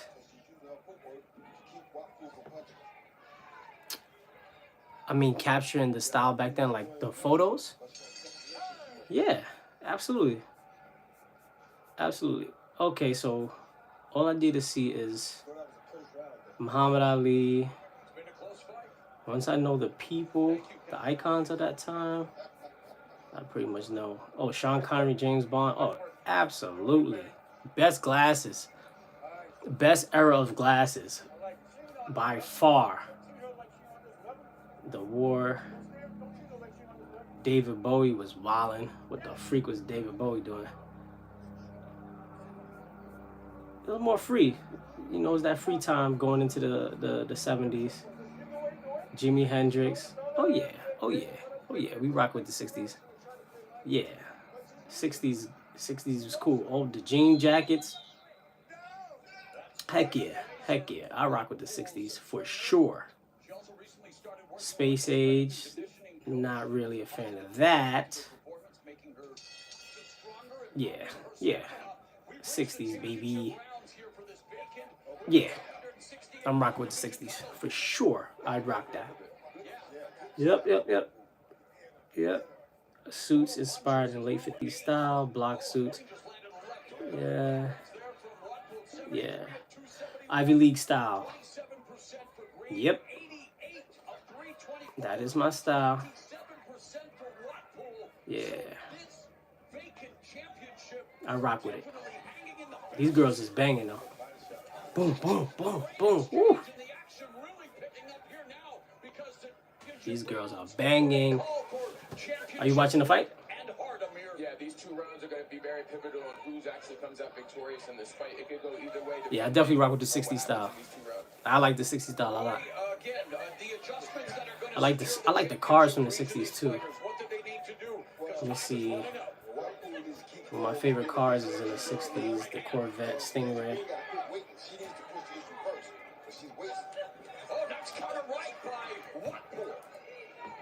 Both of them are getting good, great combinations, power punches. I think people put more. What you call it? Green has not really been able to take advantage of her. No, we so fine.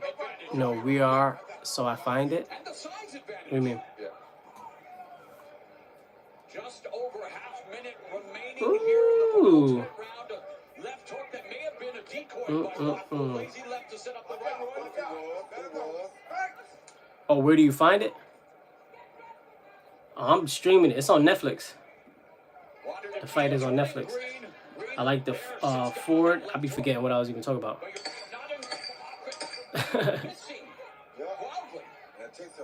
Yeah, it's on Netflix. And I like the muscle cars of the 60s. So you got me going into a whole different. That's how my mind works. I just go into a whole different. I start looking at advertising. You see, bloody autocorrect. I start looking at logos. I love logos. Start looking at the logos in the 60s. See, now you got me going on like a tangent of looking at all type of stuff. Oh, you love muscle cars? Yep. Favorite car was a Mustang. That was my first car. I had a Ford Mustang. That was my baby, and it crashed. Ah, it crashed.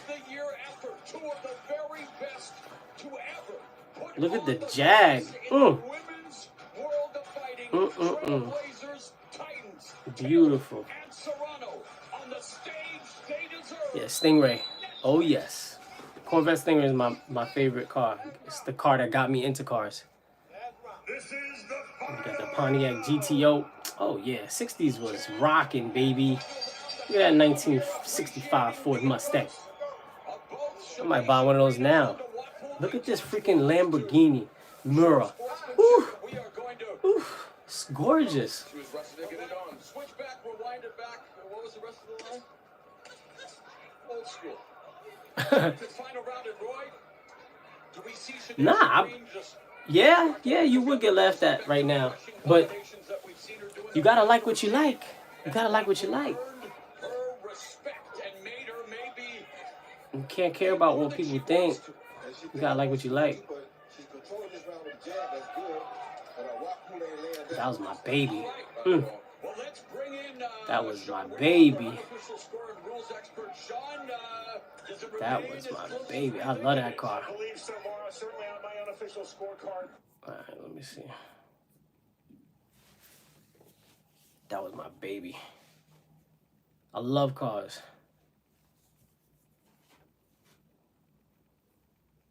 I'm not like a car guy, but I'm like a drive guy. I like to drive a lot.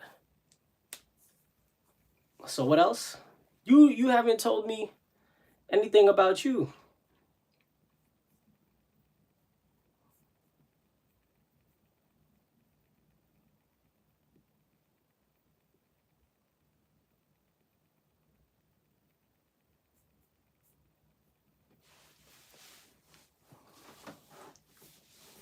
What's up?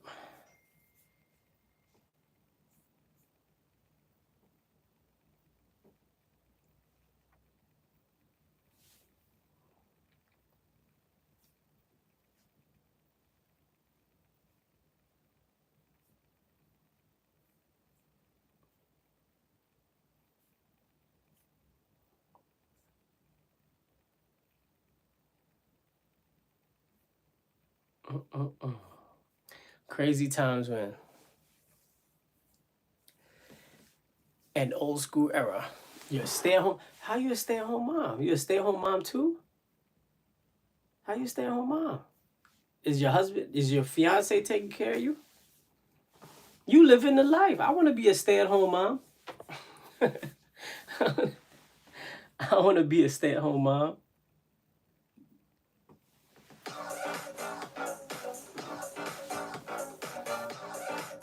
You're living the life.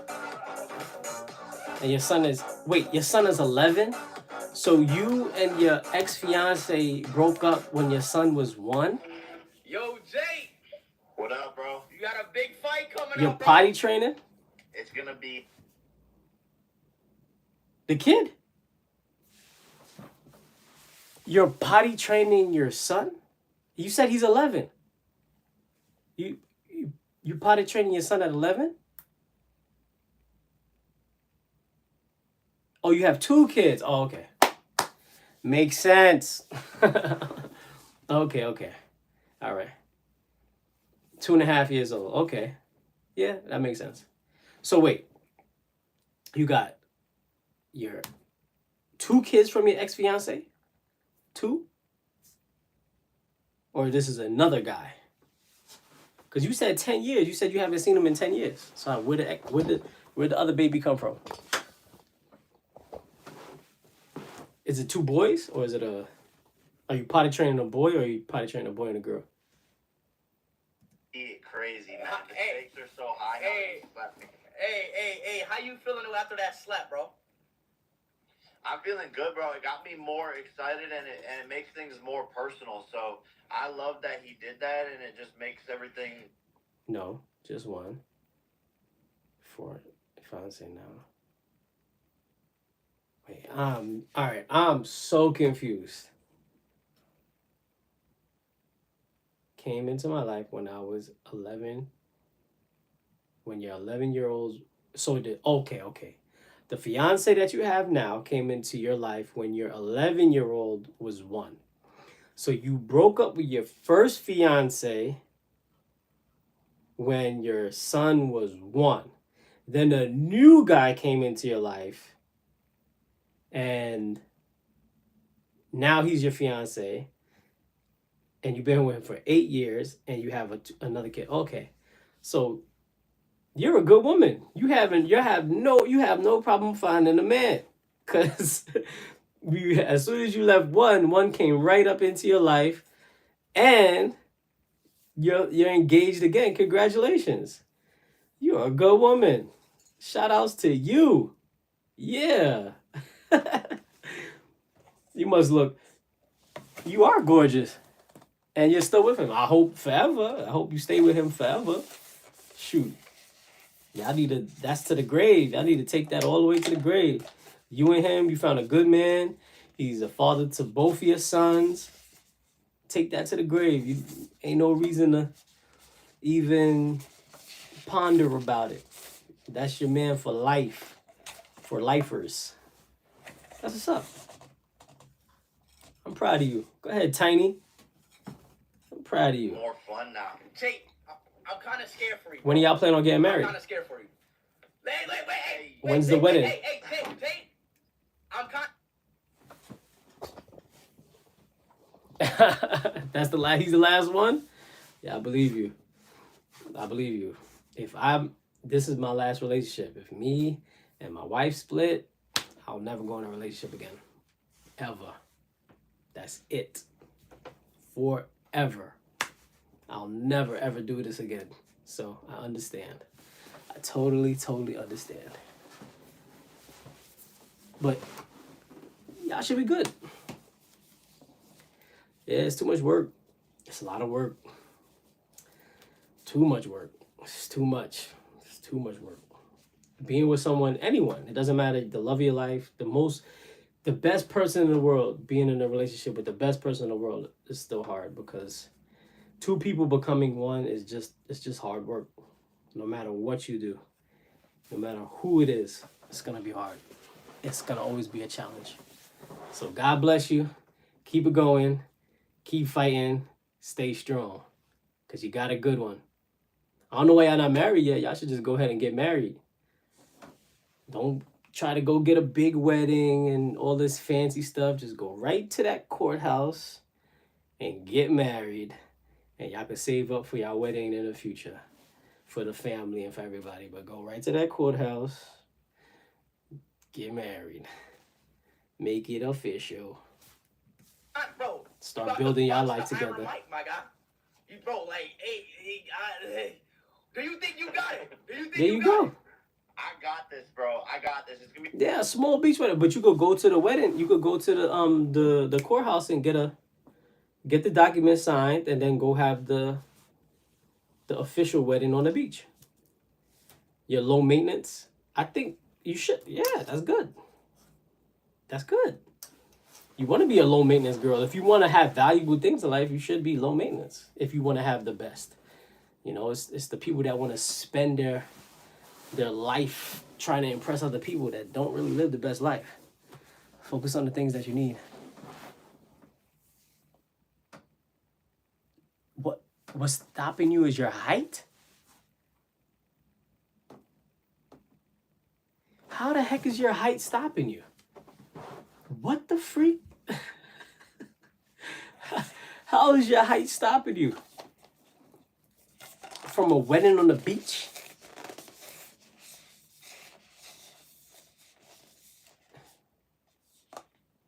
Pictures? What? you think you're not gonna look good in your pictures? What is your husband super tall or something? You're self-conscious. Yeah, welcome to the world. Who isn't? You still do it anyway. Do it for your future self, because your future self will be mad that you didn't do it. You know, everybody's self-conscious. I'm pretty sure I don't know anybody that's not. But do it. That's what courage is. You do it in the face of fear.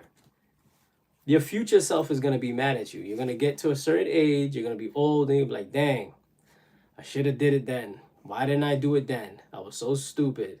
Blah, blah, blah, blah, blah. My mate are like 5'8" and all, and I want to be the smallest one there. What? He's 5'8". That's my height. You're 4, you said you're 4 or 5? Just wear some heels. You can wear some heels. They got like them platform heels, and the dress is gonna cover your heels. And you gotta be closer to his height. You're not gonna be that far off from his height. So I don't see that. That shouldn't stop you.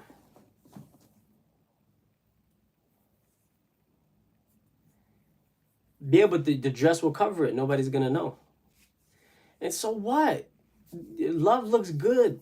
Love is the best accessory. Y'all gonna look good no matter what. It doesn't matter how the height difference. It's your day. You're gonna look good on your day. The photographer is gonna make sure you look good. That's the photographer's job. You're gonna look good. You know, trust the process. You be all right. Pick out a gorgeous banging dress, and you be straight. Don't wait. Ain't nothing to wait for. Ain't nothing to wait for. And I'm pretty sure it's all in your head. Exactly. Exactly. That's exactly what the photographer's gonna say. He's gonna be like, bend down. He'll say, put her on your lap. He'll say, pick her up. He'll say he's gonna do all type of things to make you shine.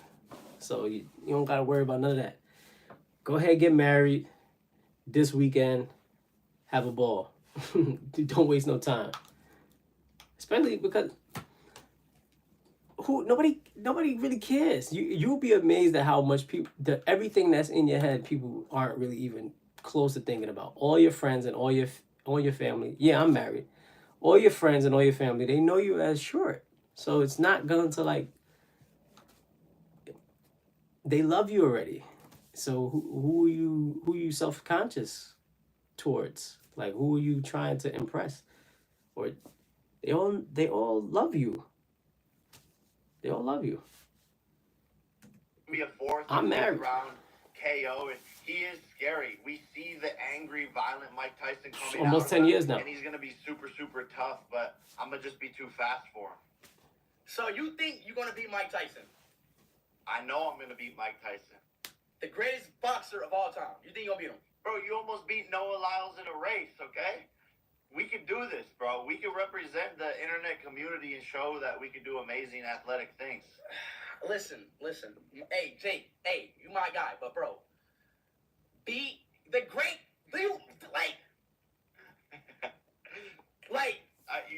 You're saying you're betting on Mike. Fiance? My wife was my fiance for about 2 weeks. We did a shotgun wedding. I proposed to her. She said yes.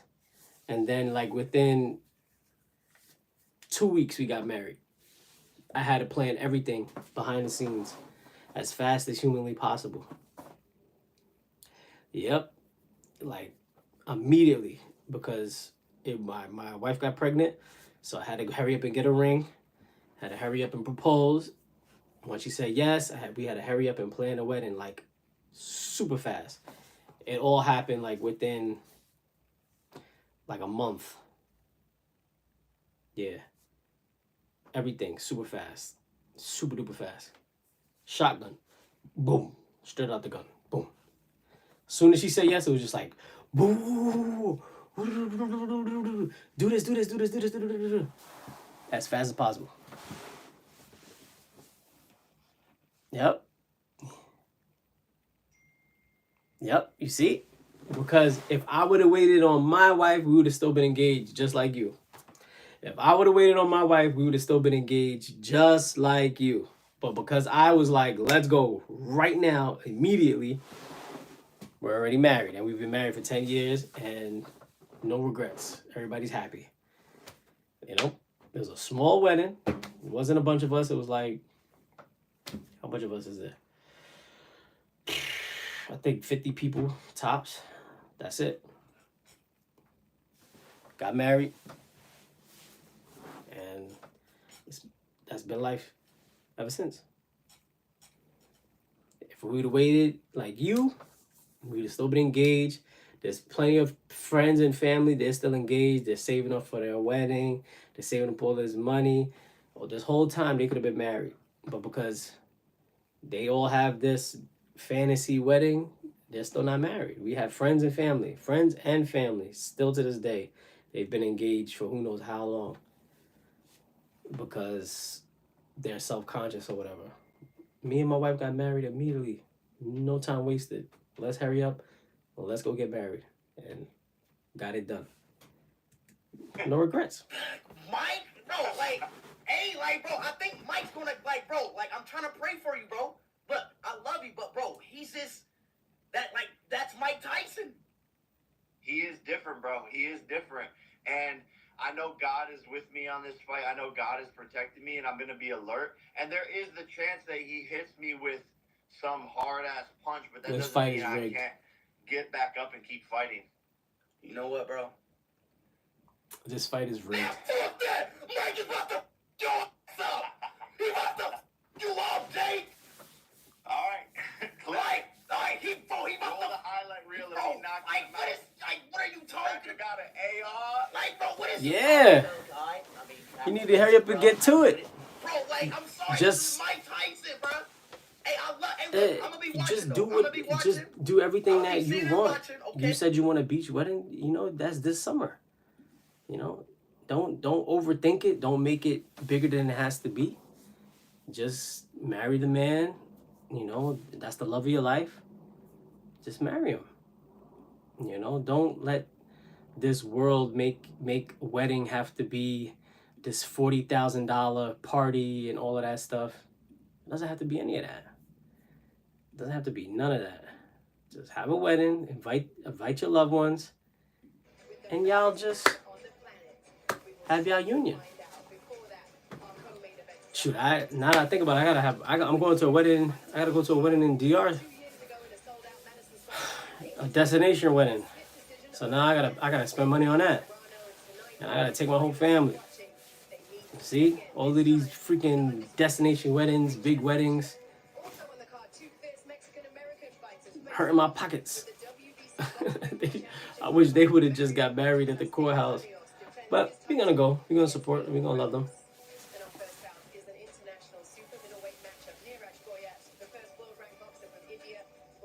Will it be worth the travel? Yeah, it's gonna be worth the travel for sure. You know, love a good vacation. Anything for my daughters, for them to have a good time and see a different country, is worth it. It's just, oh my gosh, I am so tired of spending money. on Netflix, which is likely I'm tired of spending money. It's good to have you with us tonight. I'm Kate Scott. Beside me all night is the undefeated former super middleweight and light heavyweight champion. It is 3 minutes before the fight. Yep, I'm watching the fight. Watching the mother freaker. Yes, sir. Welcome. And with just as many accolades in his own industry, comedian, actor, writer, producer, the one and only. Then it's not on Netflix? You can't just get it on Netflix? We came dressed tonight, baby. Look at that. You know, it's fight night. I had to pull the trip out on him. It's fight night. I was thinking I should just get a TV right here. That way I could just mirror my screen. Went the other way, and then everybody could just watch what I'm watching. Serious boxing man, right? It's an unusual fight. It's an unusual boxing event. What got you interested in this? I don't know. I don't know if it's Mike Tyson or Jake Paul trying to do something to Mike Tyson. I don't know, but I grew up watching Mike like most of us did, and I'm a lifer in the game, so I'm gonna watch this regardless. And I've appreciated how Mike has gotten ready for this nice little over the last 6 little $100 screen. Yeah, that's real. For a lot of us, like on the outside of boxing, watching Mike, it's a good idea. I'll write it down. Put a pin in it. Yeah, somebody's got to be streaming it for sure. Everything's online now. I mean, you know, he's one of the most, vicious boxers that we had seen in our time. The question is, would Andre Ward fight Jake Paul after this fight? Because we know Jake can't beat Andre Ward. We know that. Fantastic, man. So, to see him back, 58 years old, in shape, ready to, handle his business on some grown man type. I mean, he's talked about using tonight to kind of want to remind himself who he is in the ring, to let his kids know who he is. Can you relate to that? You don't watch boxing? Andre Ward is who's talking right now. But I can relate to the fire. He's one of the best boxers of all time. That doesn't die because Son of God, that was his nickname. And I appreciate Mike again at 58 years old, disciplining his body to get in shape to even make it here tonight. When you get older, it's not about the fight you're worried about. It's all the training to get to the fight is what you're worried about, and Mike accomplished that. Hell, this was a 6-month camp. This was a long camp for this fight, too. Our team is going to be covering tonight's event. Shout outs to Andre Ward. We're going to have special guests. He's a good boxer. He's like a really, really crafty boxer, one of the best boxers. Hall of Fame hoopers. He didn't get as much fame as he deserved because he got into some type of turmoil with his boxing promoter, so that kind of like took like a little strain on his career. Yeah, we all love Mike. Look at that dress. What the freak is going on? Oh, that's Rita Ora. Just come to me and I got you. Right now, let's take it over to my guy, Ariel Helwani. Yeah, I don't want to see Mike get beat up, but I think that's what's gonna happen. I think he paid for Mike to get beat up.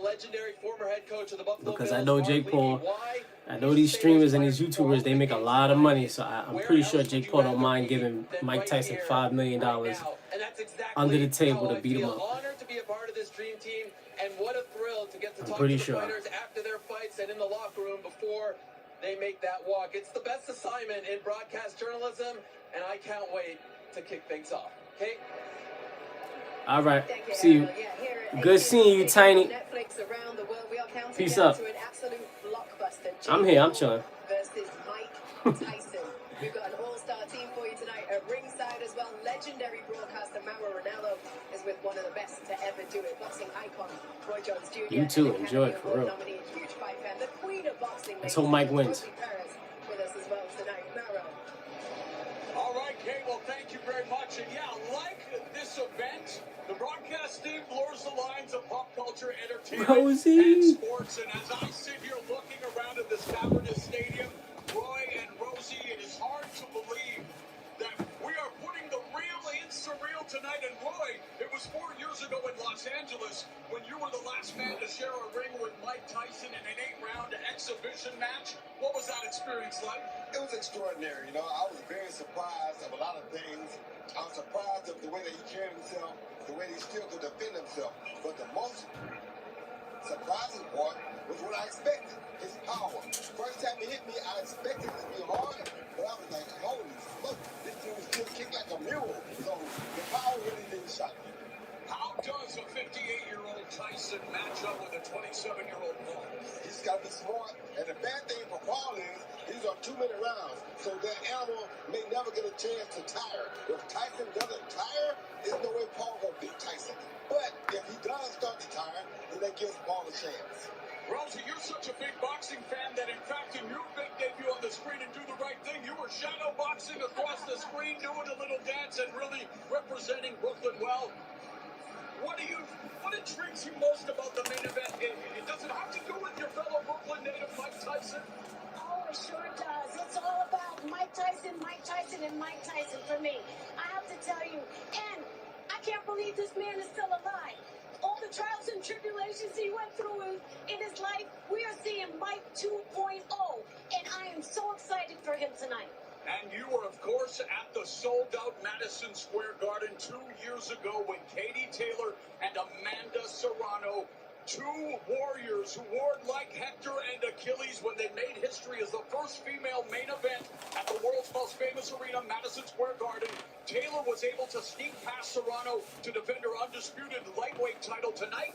She puts the undisputed 140-pound crown on in the rematch. Serrano, a Guinness World Record holder. She's the first female to win titles in 7 divisions, including 140. She's a unified featherweight champion.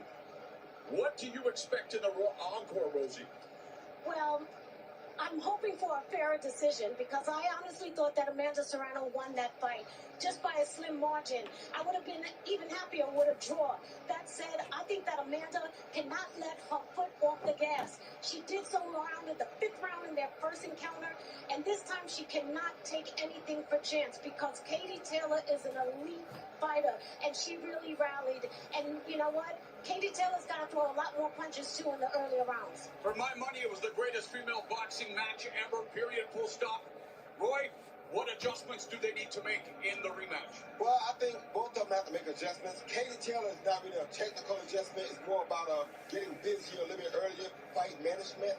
With Amanda, I think Amanda got to learn how to also be economical and know when to put the foot on the gas and when not to. She did put her foot on the gas in the 5th round a little bit, but like she just said, she took it off. You got to know when to put that foot on the gas and when to take it off. A dynamic double main event coming your way. We've got 4 fights total, including a welterweight championship fight. Well, AT&T Stadium is, of course, the home of the Dallas Cowboys, but it's also the home of another legendary team. No one puts up a crowd like the stars of the hit Netflix show America's Sweethearts.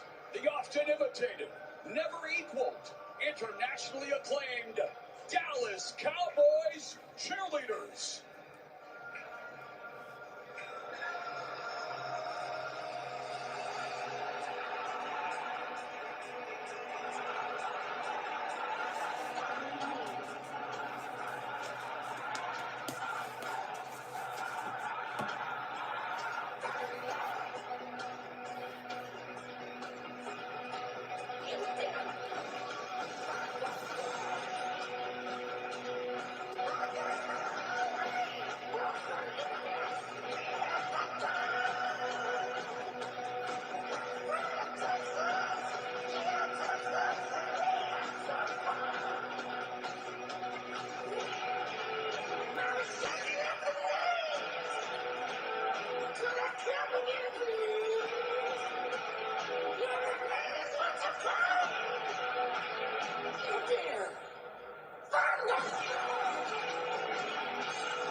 The Dallas Cowboys cheerleaders, thunderstruck. We are ready to get thunderstruck in the ring tonight. The Lone Star State is known for Friday Night Lights, but tonight it's all about Friday night fights, culminating with the heavyweight main attraction, Jake El Gallo Paul versus Iron Mike Tyson.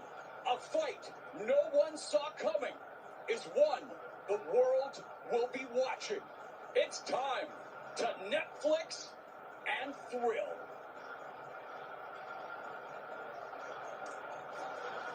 And we get things started at a contract weight of 165 pounds. Neeraj Goyat of India against Brazil's Whindersson Nunes, at one time the most followed person on social media in Brazil. He's got a rabid fan base. He's got the 2-inch reach advantage and a 2-inch height advantage, but it's Goyat with the experience.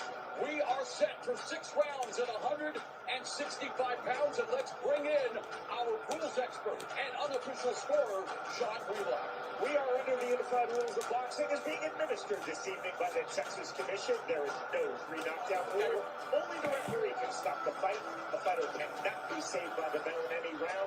If an accidental foul ends the fight, 4 rounds must be completed. But look, if you win, whatever you, look, do the challenge right now, okay? Whatever you win, I do anything. So what? What you want me to do if you win? Because I'm betting on Mike. So what do you want me to do if you win? I mean, all right. If I win, you have to tell all of your viewers to go get W at Walmart to get the best deodorant. Okay, deal. All right, and we still got a race, bro. We still got a race. Jay, seriously, bro. After I almost just beat the fastest man alive, you still think you can beat me? I want to try. I know you're fast, but I want to try. Bro, what are you even doing right now? You got to fight in like 8 hours, bro. Like, what are you doing?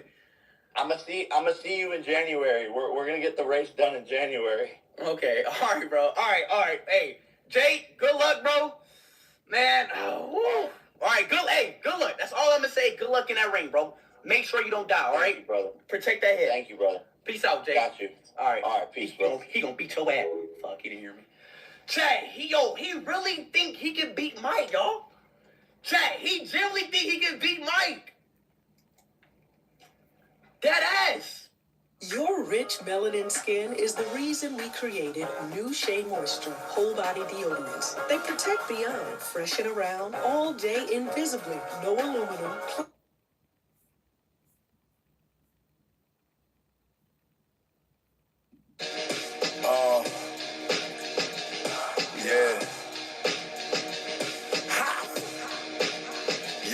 I'm so special. I'm like Ichigo, master in a red suit. You know, everything that happened between you and Puff, and you feeling like Puff betrayed you. Funk Master Flex was on the radio about 2 weeks ago, just going off and calling you a liar. Yeah. What do you say to that? What really happened? You got to be on drugs. You got to be on some type of medication. Because everybody in New York knows what happened. I mean, so Nas is lying. When Nas said, I don't like the way, Diddy did shine with different lawyers. Come on, let's not rewrite history. Kim was there. Right. My XXL covers Death Before Dishonor, the Vibe Juice issue. Everything that I'm saying now, I said then. While the trial was happening, people were like, damn, they doing Shine dirty. Like, but I couldn't say anything until the trial was over because, we didn't want the jurors, I was like on a gag order from my lawyers. But Flex, you got to put Flex in the context. This is a guy that talks crazy about Tupac, talks crazy about Jay-Z, and now he's talking crazy about me, and there's absolutely no facts to corroborate what he is saying. It is the victim that is saying Puff shot her. The victim said Puff shot her way back then at trial. I said, when I was able to talk, that he did me dirty. He called the most damaging witness to testify against me, even though we begged him not to do it. Both begged him not to do it. Everybody said, don't do that. you're going to bury him. And he did it. And I've been saying this for however long you could go back to my first magazine covers, but then the loudness of his celebrity, the loudness of his iconic status in entertainment, nobody would listen. Well, let me ask you this. Nobody would hear. And as far as a persona, I got shot before I met Puff. I was on the streets. He made me listen when I got my deal. I was staying. He had moved to Park Avenue and he had a crib next to Al Pacino, on like 36th Street. I was in the crib with a shotgun because I had already been shot. Right. And I just got money and I was still, fearing for my life because it's real in the cotton field. Right. So there's no persona. I come from that. Church Avenue, East 18th, Flatbush, Little Haiti right now, Newkirk. We used to call it New Crack. That's where I come from. I don't come from, a suburbia or Canada, and I'm here trying to pretend Puff was projecting a persona. Puff is not from that. He was the private school kid, who went to Howard and who dropped. And there's nothing wrong with that, as far as being a good person, being educated, and wanting to be entertainment. But it was entertainment for him. For me, I came from that, and I was trying to get out of that through music.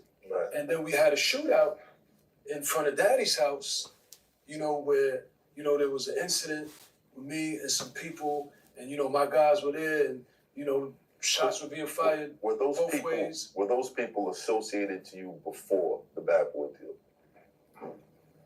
Yeah, but I'm talking about Daddy's house. We're not talking about Club New York. Right. We're talking about Daddy's house.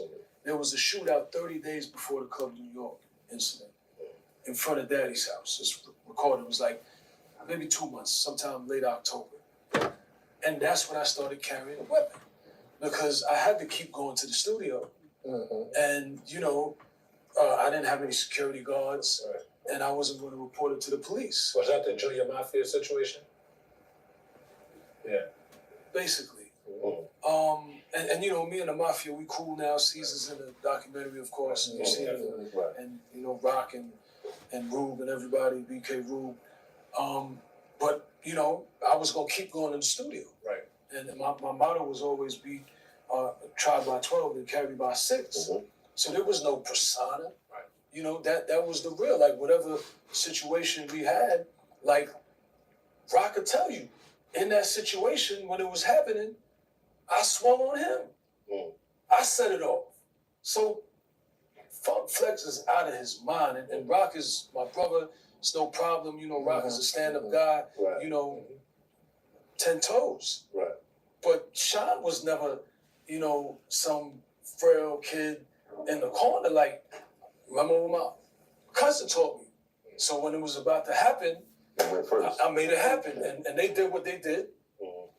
I think this is the first time I'm really talking about it to this extent. They did what they did, and that's when, my guys, started letting it off. And so that's a real situation. But, Flex. How did you feel? I know you heard it. He's promoting the documentary as far as I'm concerned. That's promotion. People. He said he's going to watch it. He said I can't wait for it to come out because I'm going to watch it and then I'm going to come back on it. Hey, great. He's encouraging everybody to watch it. And then he started off with "I love you, Sean." When he goes and he watches it, and then he's going to come back again. That's more promotion for me, and he's going to tell people how he feels, and people are going to see for themselves. But I know my truth. Everybody knows the truth. Like in New York, it was gospel. What happened for me? Everybody felt sorry for me. Everybody felt that I was done dirty. And like I said, Nas said it in his rap. I didn't ask Nas to say that. And everybody that tried to sign me after signed me while I was going after Diddy. All those magazine covers with me saying that he's a snitch, he's a rat, he's this, he's that. And there was a time where the industry wasn't really pumping with him. Yeah. Because of what he did to me. So that's a fact. I don't know what. Did it surprise you that there wasn't more of a backlash towards him after the There was a tremendous backlash. No, but more of one. There was a tremendous. He was ice cold for a minute. He couldn't even come outside in New York for a minute. But then people got over it. And you know, he's resilient, and he reinvented himself, and he, you know, built those relationships. So maybe that's the question I'm asking. Did it surprise you that people were able to get over it to the extent that they did? You know, that's life. You know, you see.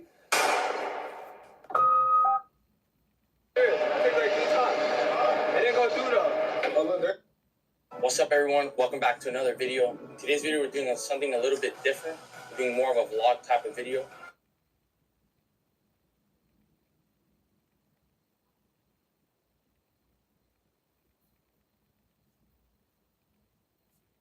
There are many misconceptions about the YouTube algorithm in...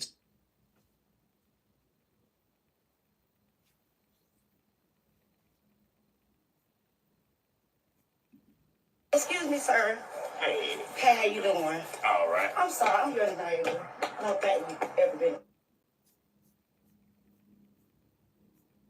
Always says, play to your strengths. Yeah.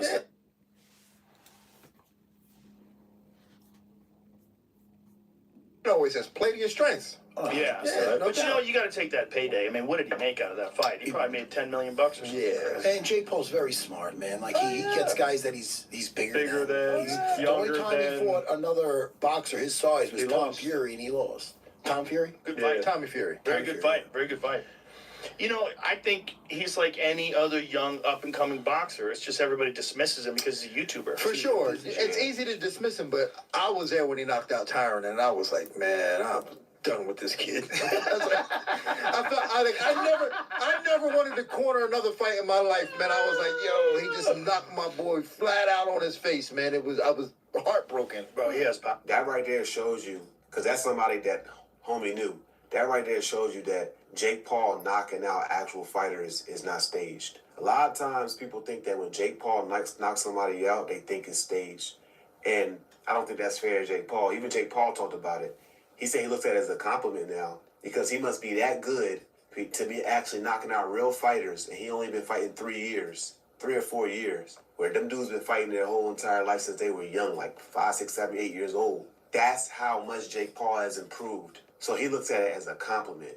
But if that was his homie, and he's saying, dang, he actually knocked out one of his homies, because they all in the boxing community and fighting community, that right there shows, yeah, it probably was not staged. It's real powerful. And that's why, like, everybody's talking about this Mike Tyson thing. I was like, man, they should not be letting this thing happen.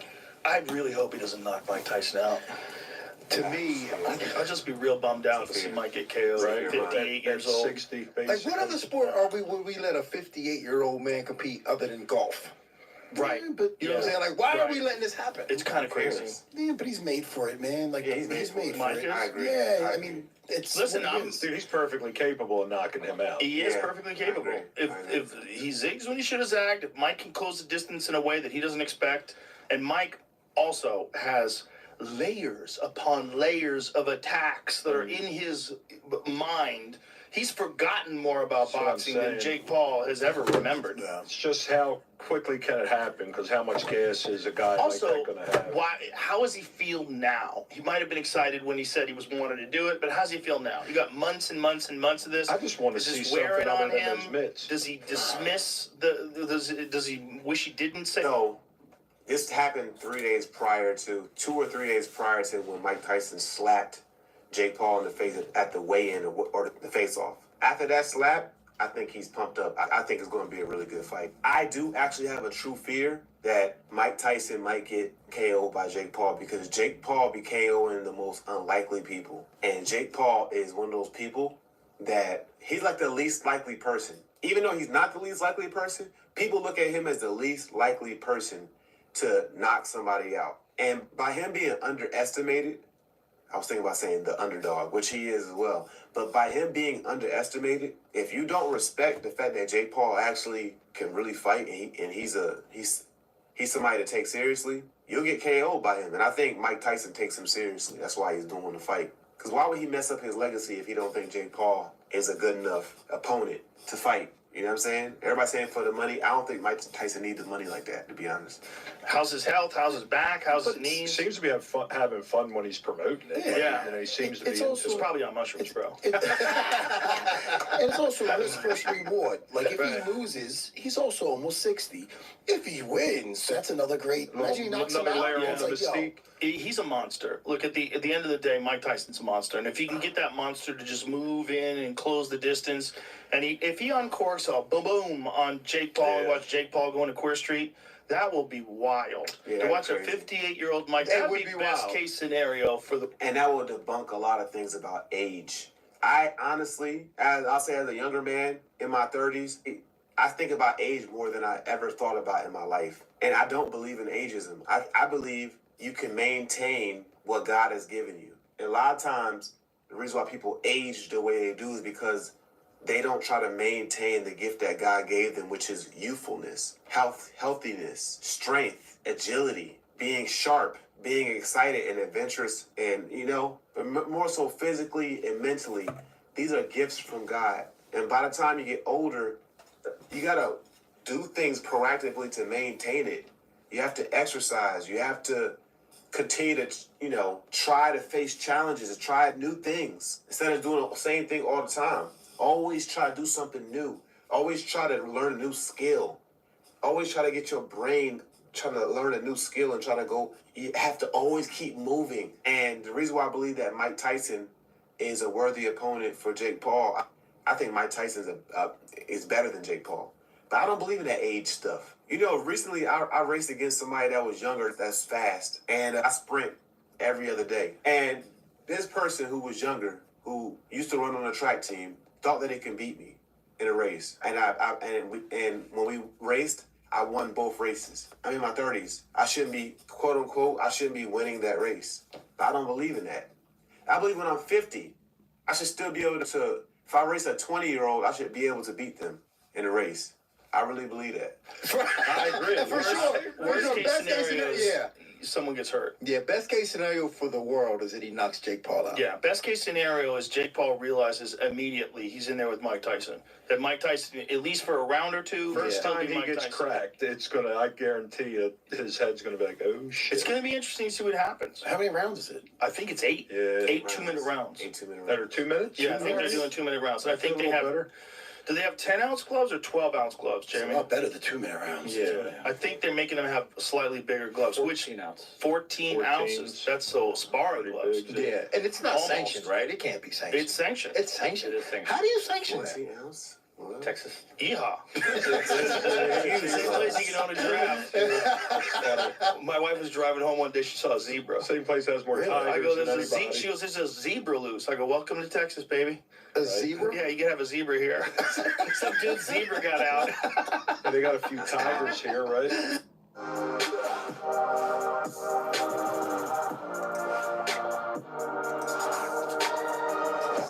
By the way, I know there's a lot of scientific evidence that suggests that when you get older, things aren't what they used to be when you were 20 and things like that. But there are people actively out here debunking that, who are dedicating their life's work to debunking ageism. There's people out here debunking that. One is Brian Johnson, there's another guy, and these people are showing you that you can actually reverse the effects of ageism, so to speak, or you can be just as strong being older as when you were younger with certain types of nutrients and your diet and exercise, and sleeping is actually the number one most important thing, actually. But yeah, I'm just totally against the notion that because somebody's older, I don't believe in that, bro. It was like so focused and so intense. It was almost hard pulling conversation out of him. At any time did you feel afraid? I'm always afraid when I'm around that guy. Kevin Hart said it best. He goes, it's like being in a room with a lion. Even if the lion's... Jamie Foxx's little joke is like someone let a pit bull let loose in the room, they don't know whose it is. That's pretty funny. And then Jamie's got to play him in a movie, which has got to be terrifying. Like, don't piss that guy off. I never talk like that. Oh, sorry. You didn't do the theme right. You didn't depict me right. Do another take 4. You do that wrong again, I'll pulverize you. I'll clobber you. I could just see Mike Tyson just, he'd probably be a difficult dude to try to work with in regards to trying to imitate him. So you a wise guy now? You a wise guy? I don't know. Gotta excite myself, it'll excite my ego, and then I don't like that person. So he just decided that he was just going to be chill Mike Tyson. And then he got this offer to fight Roy Jones Jr. Yeah. So he gets in insane shape. And the next time I see him, the second podcast we do, Mike now weighs 230 pounds, and he's got these muscles in his forearms. So he's sitting there, and he's a different human. He's so intense that I was like, if this table was closer to him, I would be nervous. Like, I wouldn't be able to do my best job as a podcaster. This is the reason why this table is this width. This is the second podcast I did with Mike Tyson. Even Jamie, when Mike left, Jamie's like, that's a different person. That's a totally different person, right? I was nervous the whole time. I was so glad I was close to the door. That is so funny that as a grown man, you know, I think it's beautiful when you can just be honest and say, man, I was scared. And he's a fighter. Like, he's not no, like, regular guy, you know what I'm saying? He's like somebody who's sparred many times. He's an experienced fighter. And even he was scared. Yeah, nah, Mike Tyson's different.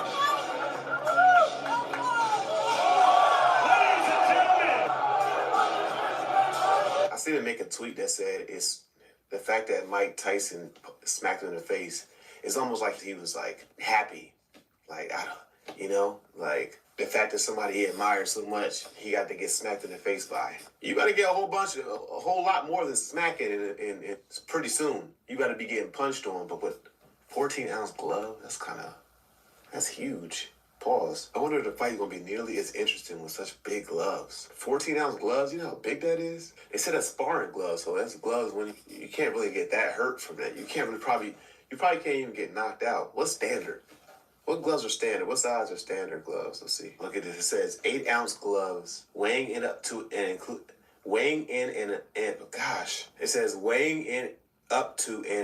135 pounds must wear. They talking about boxers. Boxers who weigh 135 pounds must wear 8-ounce gloves in competition, while athletes weighing in over 135 pounds must wear 10-ounce gloves in competition. They wearing 14.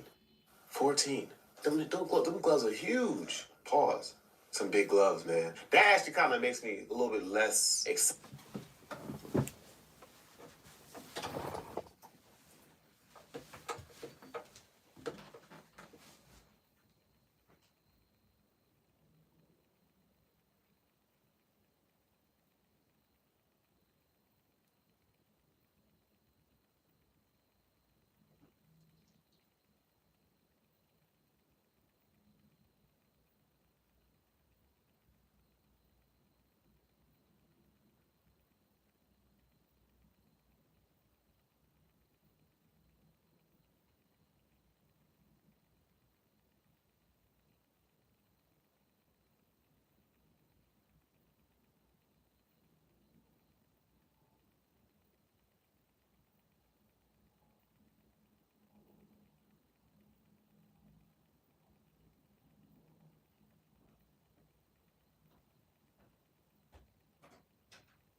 excited because I want to see somebody get knocked out, preferably Jake Paul. But, we'll see what happens, Tired of filling security questionnaires for clients every time, Steve decides to get compliant.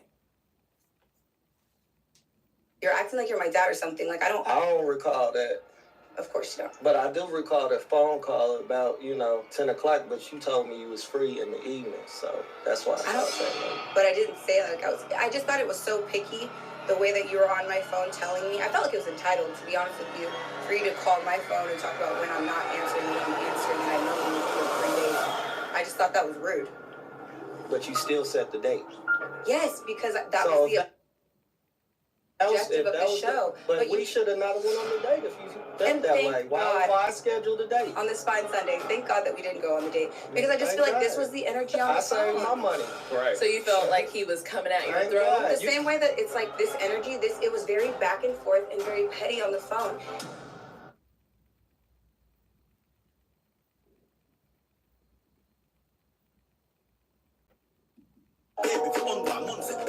This yardie's telling me dance. Shit, I should've just flung my shoulder. 079, hand it over, whole team ballers. Baby, if you on that monster.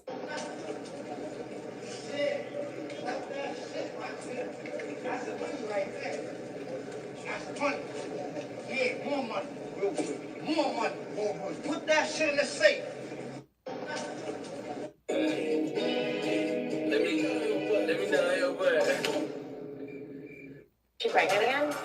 Okay, so I've been seeing these videos of people trying the viral imitation crab sushi. You're overcomplicating pasta carbonara. Here's how to do it the authentic way with just 5 ingredients on a stainless steel pan. In this instance, we're not going to preheat the pan because we want to render the guanciale. So cold pan, let it all render out, guys. It develops.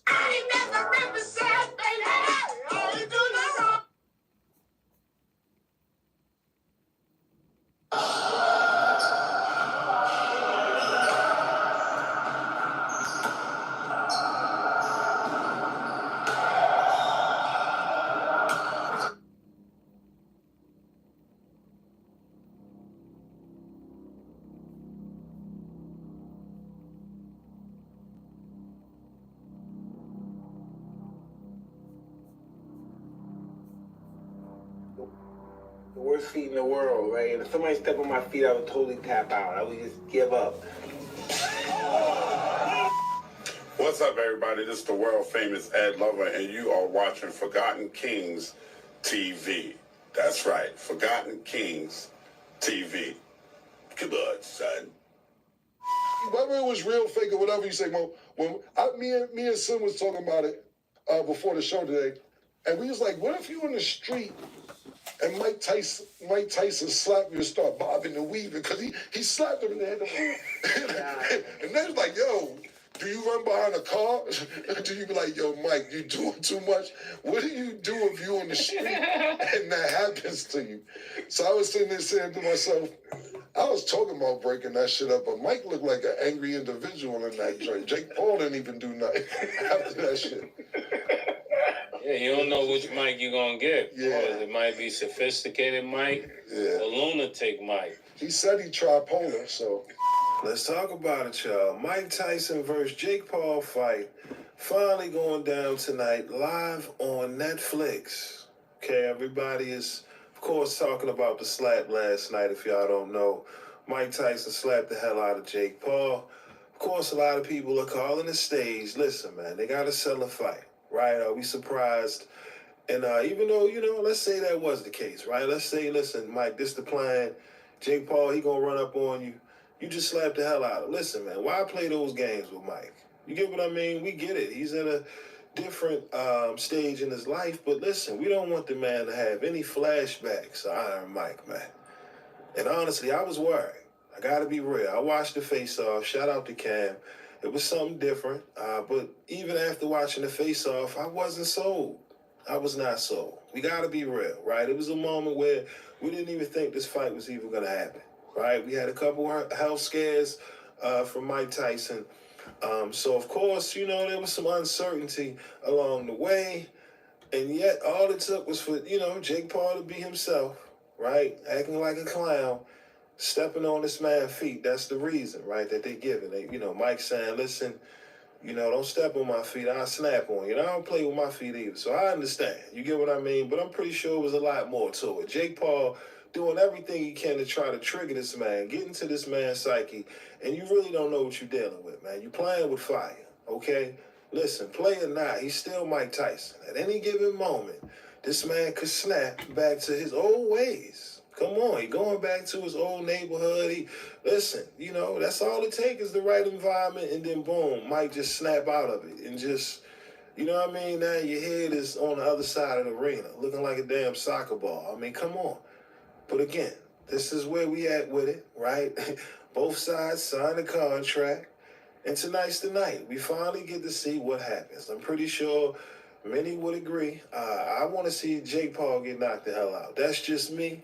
And I'm sure he knows that, right? So now that we got that out the way, you know, it's possible to think that there's stipulations in the contract to protect, you know what I mean, not just Jake Paul, but Mike Tyson as well, right? Of course, 50 Cent, he reacted to the slap saying, listen, man, you step on an older man's feet, and shit can get crazy, LOL. See what I'm saying? Like, now again, you know, when you're dealing with the GOATs, it really don't take much, right? They got to find something, you know what I mean, to use as a competitive edge against their opponents, right? Michael Jordan used to do it. Kobe, all the greats. You find something. It could be petty. In this case, you know, they done found clips, as y'all seen at the beginning of the video, of Tyson talking about if anybody, you know, step on his feet, he'll snap. And listen, like I said, considering the situation and everybody, you want everyone to tune into this fight. Listen, you gotta sell it. That's exactly what happened last night. Now, again, for those who may not know, tonight's fight will have 8 rounds, okay? 2-minute rounds rather than 10 to 12.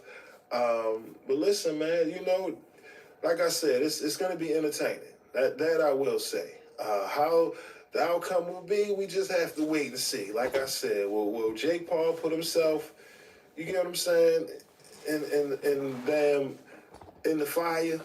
In the middle of the ring, will he even think about standing toe-to-toe with Mike? Come on, man. That's crazy. That's what I mean about just the idea of it going into the fight. I was just like, nah, man, come on. Who's that dumb to actually want to fight Mike Tyson? At this point in his career, like I said, and now, being that Jake Paul is always trolling and goofing around, you might just see, you know, at a moment, you might just see Mike just snap back into his old self and really hurt this boy, man. You get what I mean? So, like I said, I'm pretty sure everyone will be tuned.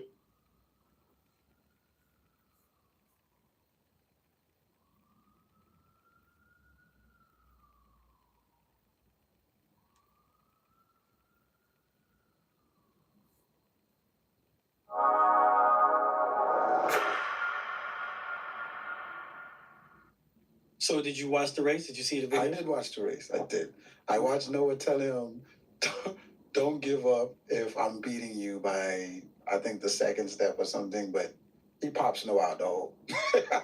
He does. They're pretty much stride for stride halfway through the race. Right, but I don't think Noah, I mean, people will beg to differ. I don't think Noah was at 100%, and he was trying to be at 100%. He was trying to play with him too much, but I think he might have underestimated his quickness within like the first 10 meters of that 50-meter race. Listen, man, it says in his name.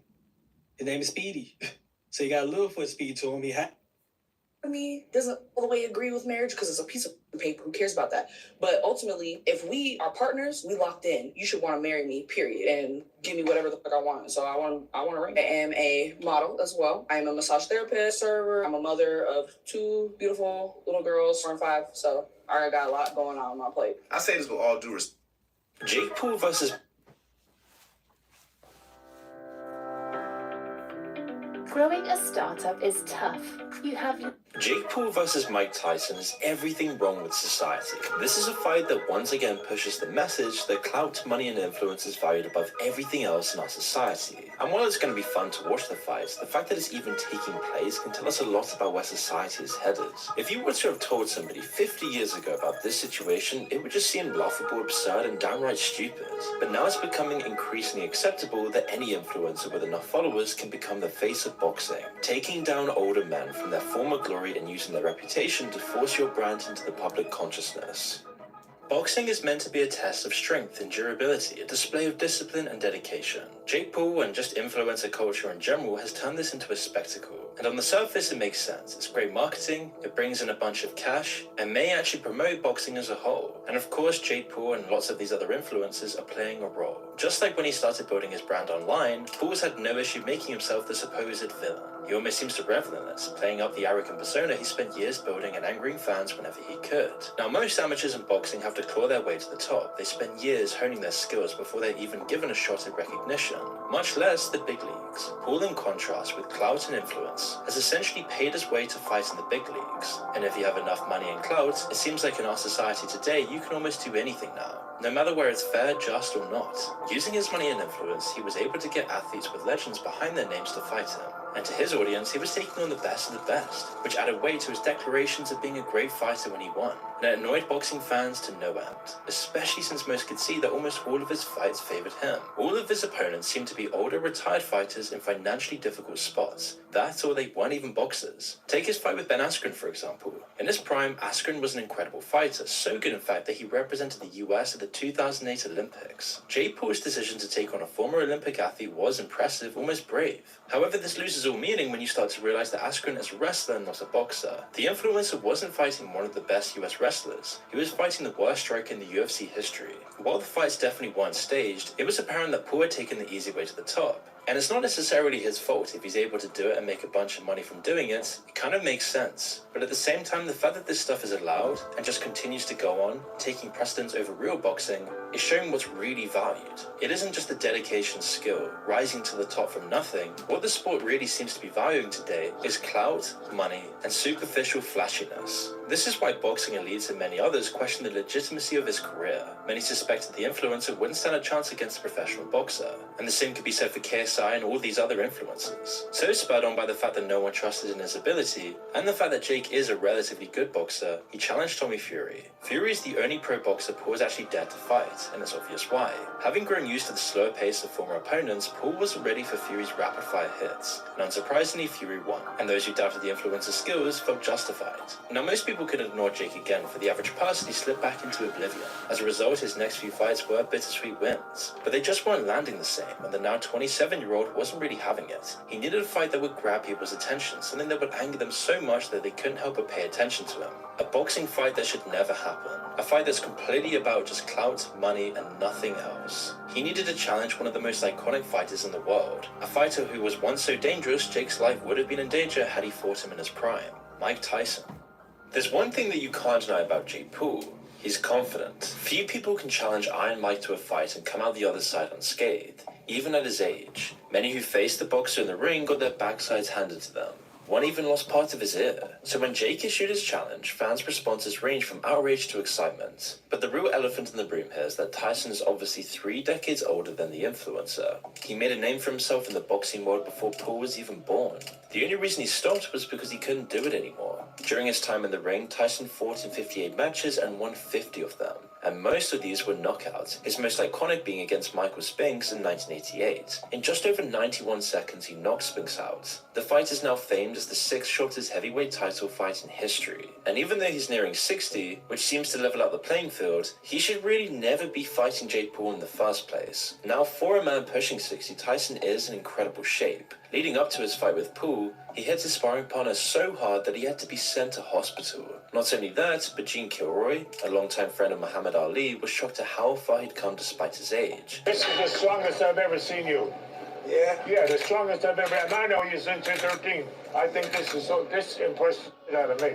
Nothing impresses me. As fit as he may be, that doesn't erase the fact that Tyson is old and is currently dealing with the consequences of his tumultuous past. He was even forced to postpone his initial fight with Jake due to health complications, and he's dealing with more than just ulcer flare-ups that need immediate medical attention. As in 2022, Tyson had to use a walking stick in a wheelchair due to nerve issues that affected his legs. Health issues aside, he also hasn't fought professionally in over 20 years, which is why many people are worried that this bout with Jake might actually be too much for him.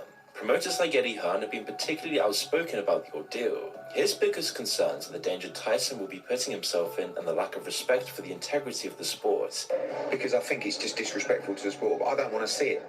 I don't want to watch my all-time favourite fighters, one of my heroes, I guess, in a boxing ring at 55 years of age, a shell of what he once was. He made it clear that if Tyson got seriously hurt in the ring, it was on the people who allowed this match to even happen. And Jake has actually also shown concern for the older fighter's health as well. After Tyson's ulcer flare-up in May, he assured people his primary concern was the boxer's health. However, he's also not giving Tyson much choice in the matter.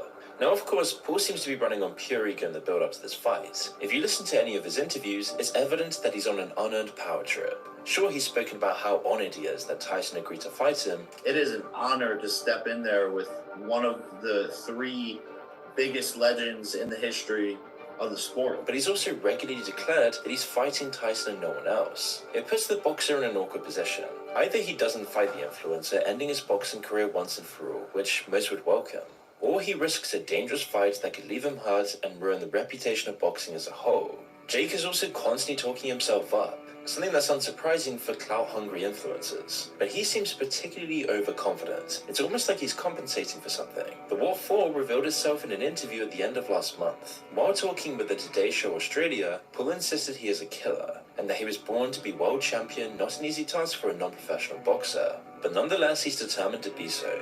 People just think I'm this nice, crazy, smiley social media content creator. I like to have fun. You know, I've always been the class clown, but I'm a killer. This is what I was bred to do. This is my destiny. However, he sounds less like a man sure of his abilities and more like someone trying to get people to take him seriously.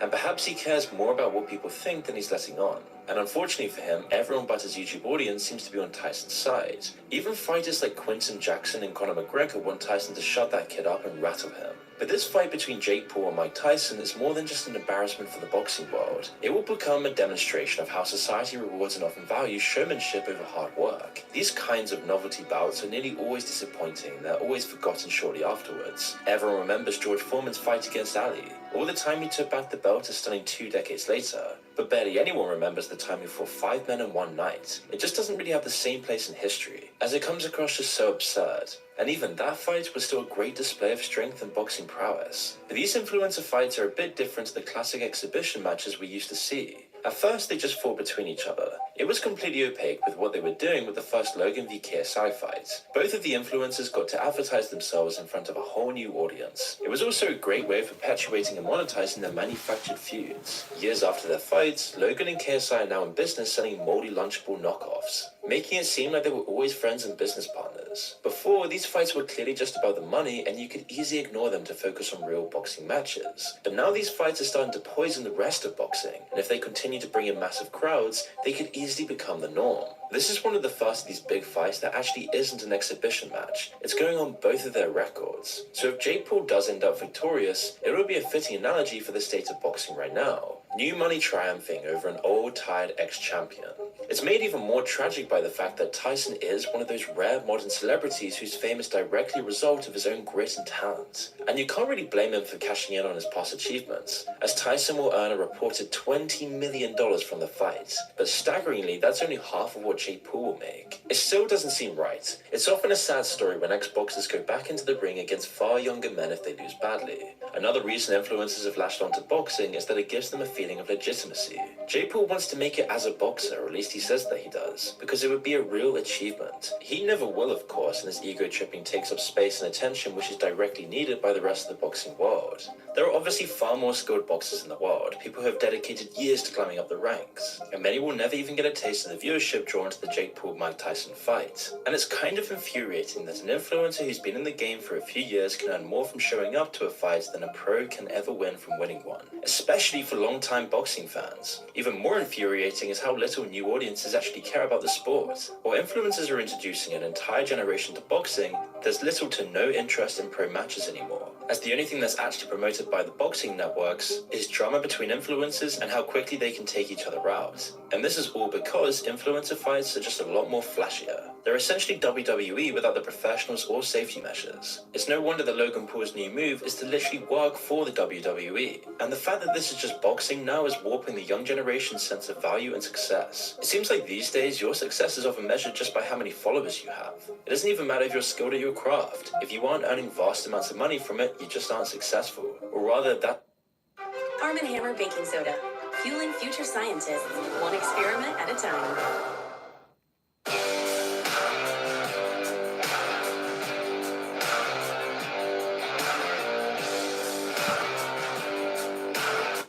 that's the mindset of a lot of the younger generation, as learned from following people like Jake Paul and other influencers. Now, he may inspire someone to follow in his footsteps, but what happens when they don't succeed as fast as he did? They may get frustrated to the point they resent the sport and eventually drop it. While the situation is hypothetical, it is still very likely. But even more worrying is the fact that to make it as a boxer, or anything really in life anymore, it's more about your clout and appearance rather than the substance behind it. Valuing flashiness over professionalism is extending far beyond just boxing. And even more worryingly is that we're starting to see this in the political sphere, as people have completely forgotten today that they shouldn't really rely on their favorite celebrities for political guidance, nor celebrities to run for president, as their expertise is flashiness and entertainment, not what's best for an entire country's governance. But as younger generations are pushed more and more towards distrusting their government that has abandoned them, they rely on stars to make their critical decisions. So many people trust celebrity agendas more than even politicians. They'll trust Hollywood stars virtue signaling or billionaires trying to be relatable more than actual professionals in the field. Just like the boxing fights that we're starting to see, hatred and division is the best thing to make money. It's the best thing that gets views, and it's the best things to profit from these views. Just like in politics, the stronger and more dividing your opinions, the more fame and attention you seem to get, and thus the more power. Which is leading to a world where we value superficial facades and increasing division and disunity over everything else. An entire society continually arguing over who's going to win in a fight and who looks the best. Now, in regards to this fight, the fight will be huge. It'll probably go down as one of the biggest events in sports history, but not because of the skill involved. It's all just because of outrage clicks. People wanting to see Jay get punched in the face by Mike, and laughing at his weakened abilities. All for a giant profit from the flashiness, no substance fight that's changing boxing for the absolute worst. No matter what happens in this fight, Jake Paul won't emerge as a hero, and he knows that. It's just part of the persona. If he actually does beat Mike Tyson, he might become the face of boxing for a little bit. But he's also the guy who beat up an old man for that title to get more views and clout. On the other hand, if Tyson wins, Jake Paul will be the laughing stock of the sport. But as much as people will continue to shame him, he doesn't care what people think. And it's easy to see why. At the end of the day, he will make a bunch of money from this and become more famous for it. And you can't really blame him for that. It's more the fact that he's rewarded for doing so in the first place. And this is just one of the most frustrating things about this entire situation. While you might not want to support the fights, there is one big silver lining to it all that we haven't discussed, the undercard. Lots of these fights are entirely deserving of their own spot in the limelight, like Taylor vs Serrano too. Their first fight was a sight to behold. It was a war, going to the full 10 rounds and ending in a controversial split decision. Now the long-awaited rematch, which was put on hold when the Tyson-Paul fight got delayed in July, is finally happening. It's the decider between two world champions at the top of their class. This is the fight to watch on the night, not the novelty match afterwards. Then there's the showdown in the men's WBC welterweight bout between Barrios and Ramos. And while Barrios is the clear favorite in the rankings and record, there's still a lot of potential for an upset. They're both dangerous fights, and while lots of their previous fights with other opponents have gone the distance, a fiery finish isn't completely off the table. Obviously, there's been far less publicity for these fights, and it's a shame they're on the undercard at all. But the hunger and drive that these real athletes have far outweighs all of that. At the end of the day, this is what should be getting people's attention. So if you already have a Netflix subscription, these are the fights worth tuning into. And if you've got the time and the curiosity, maybe watch the fight that happens after as well.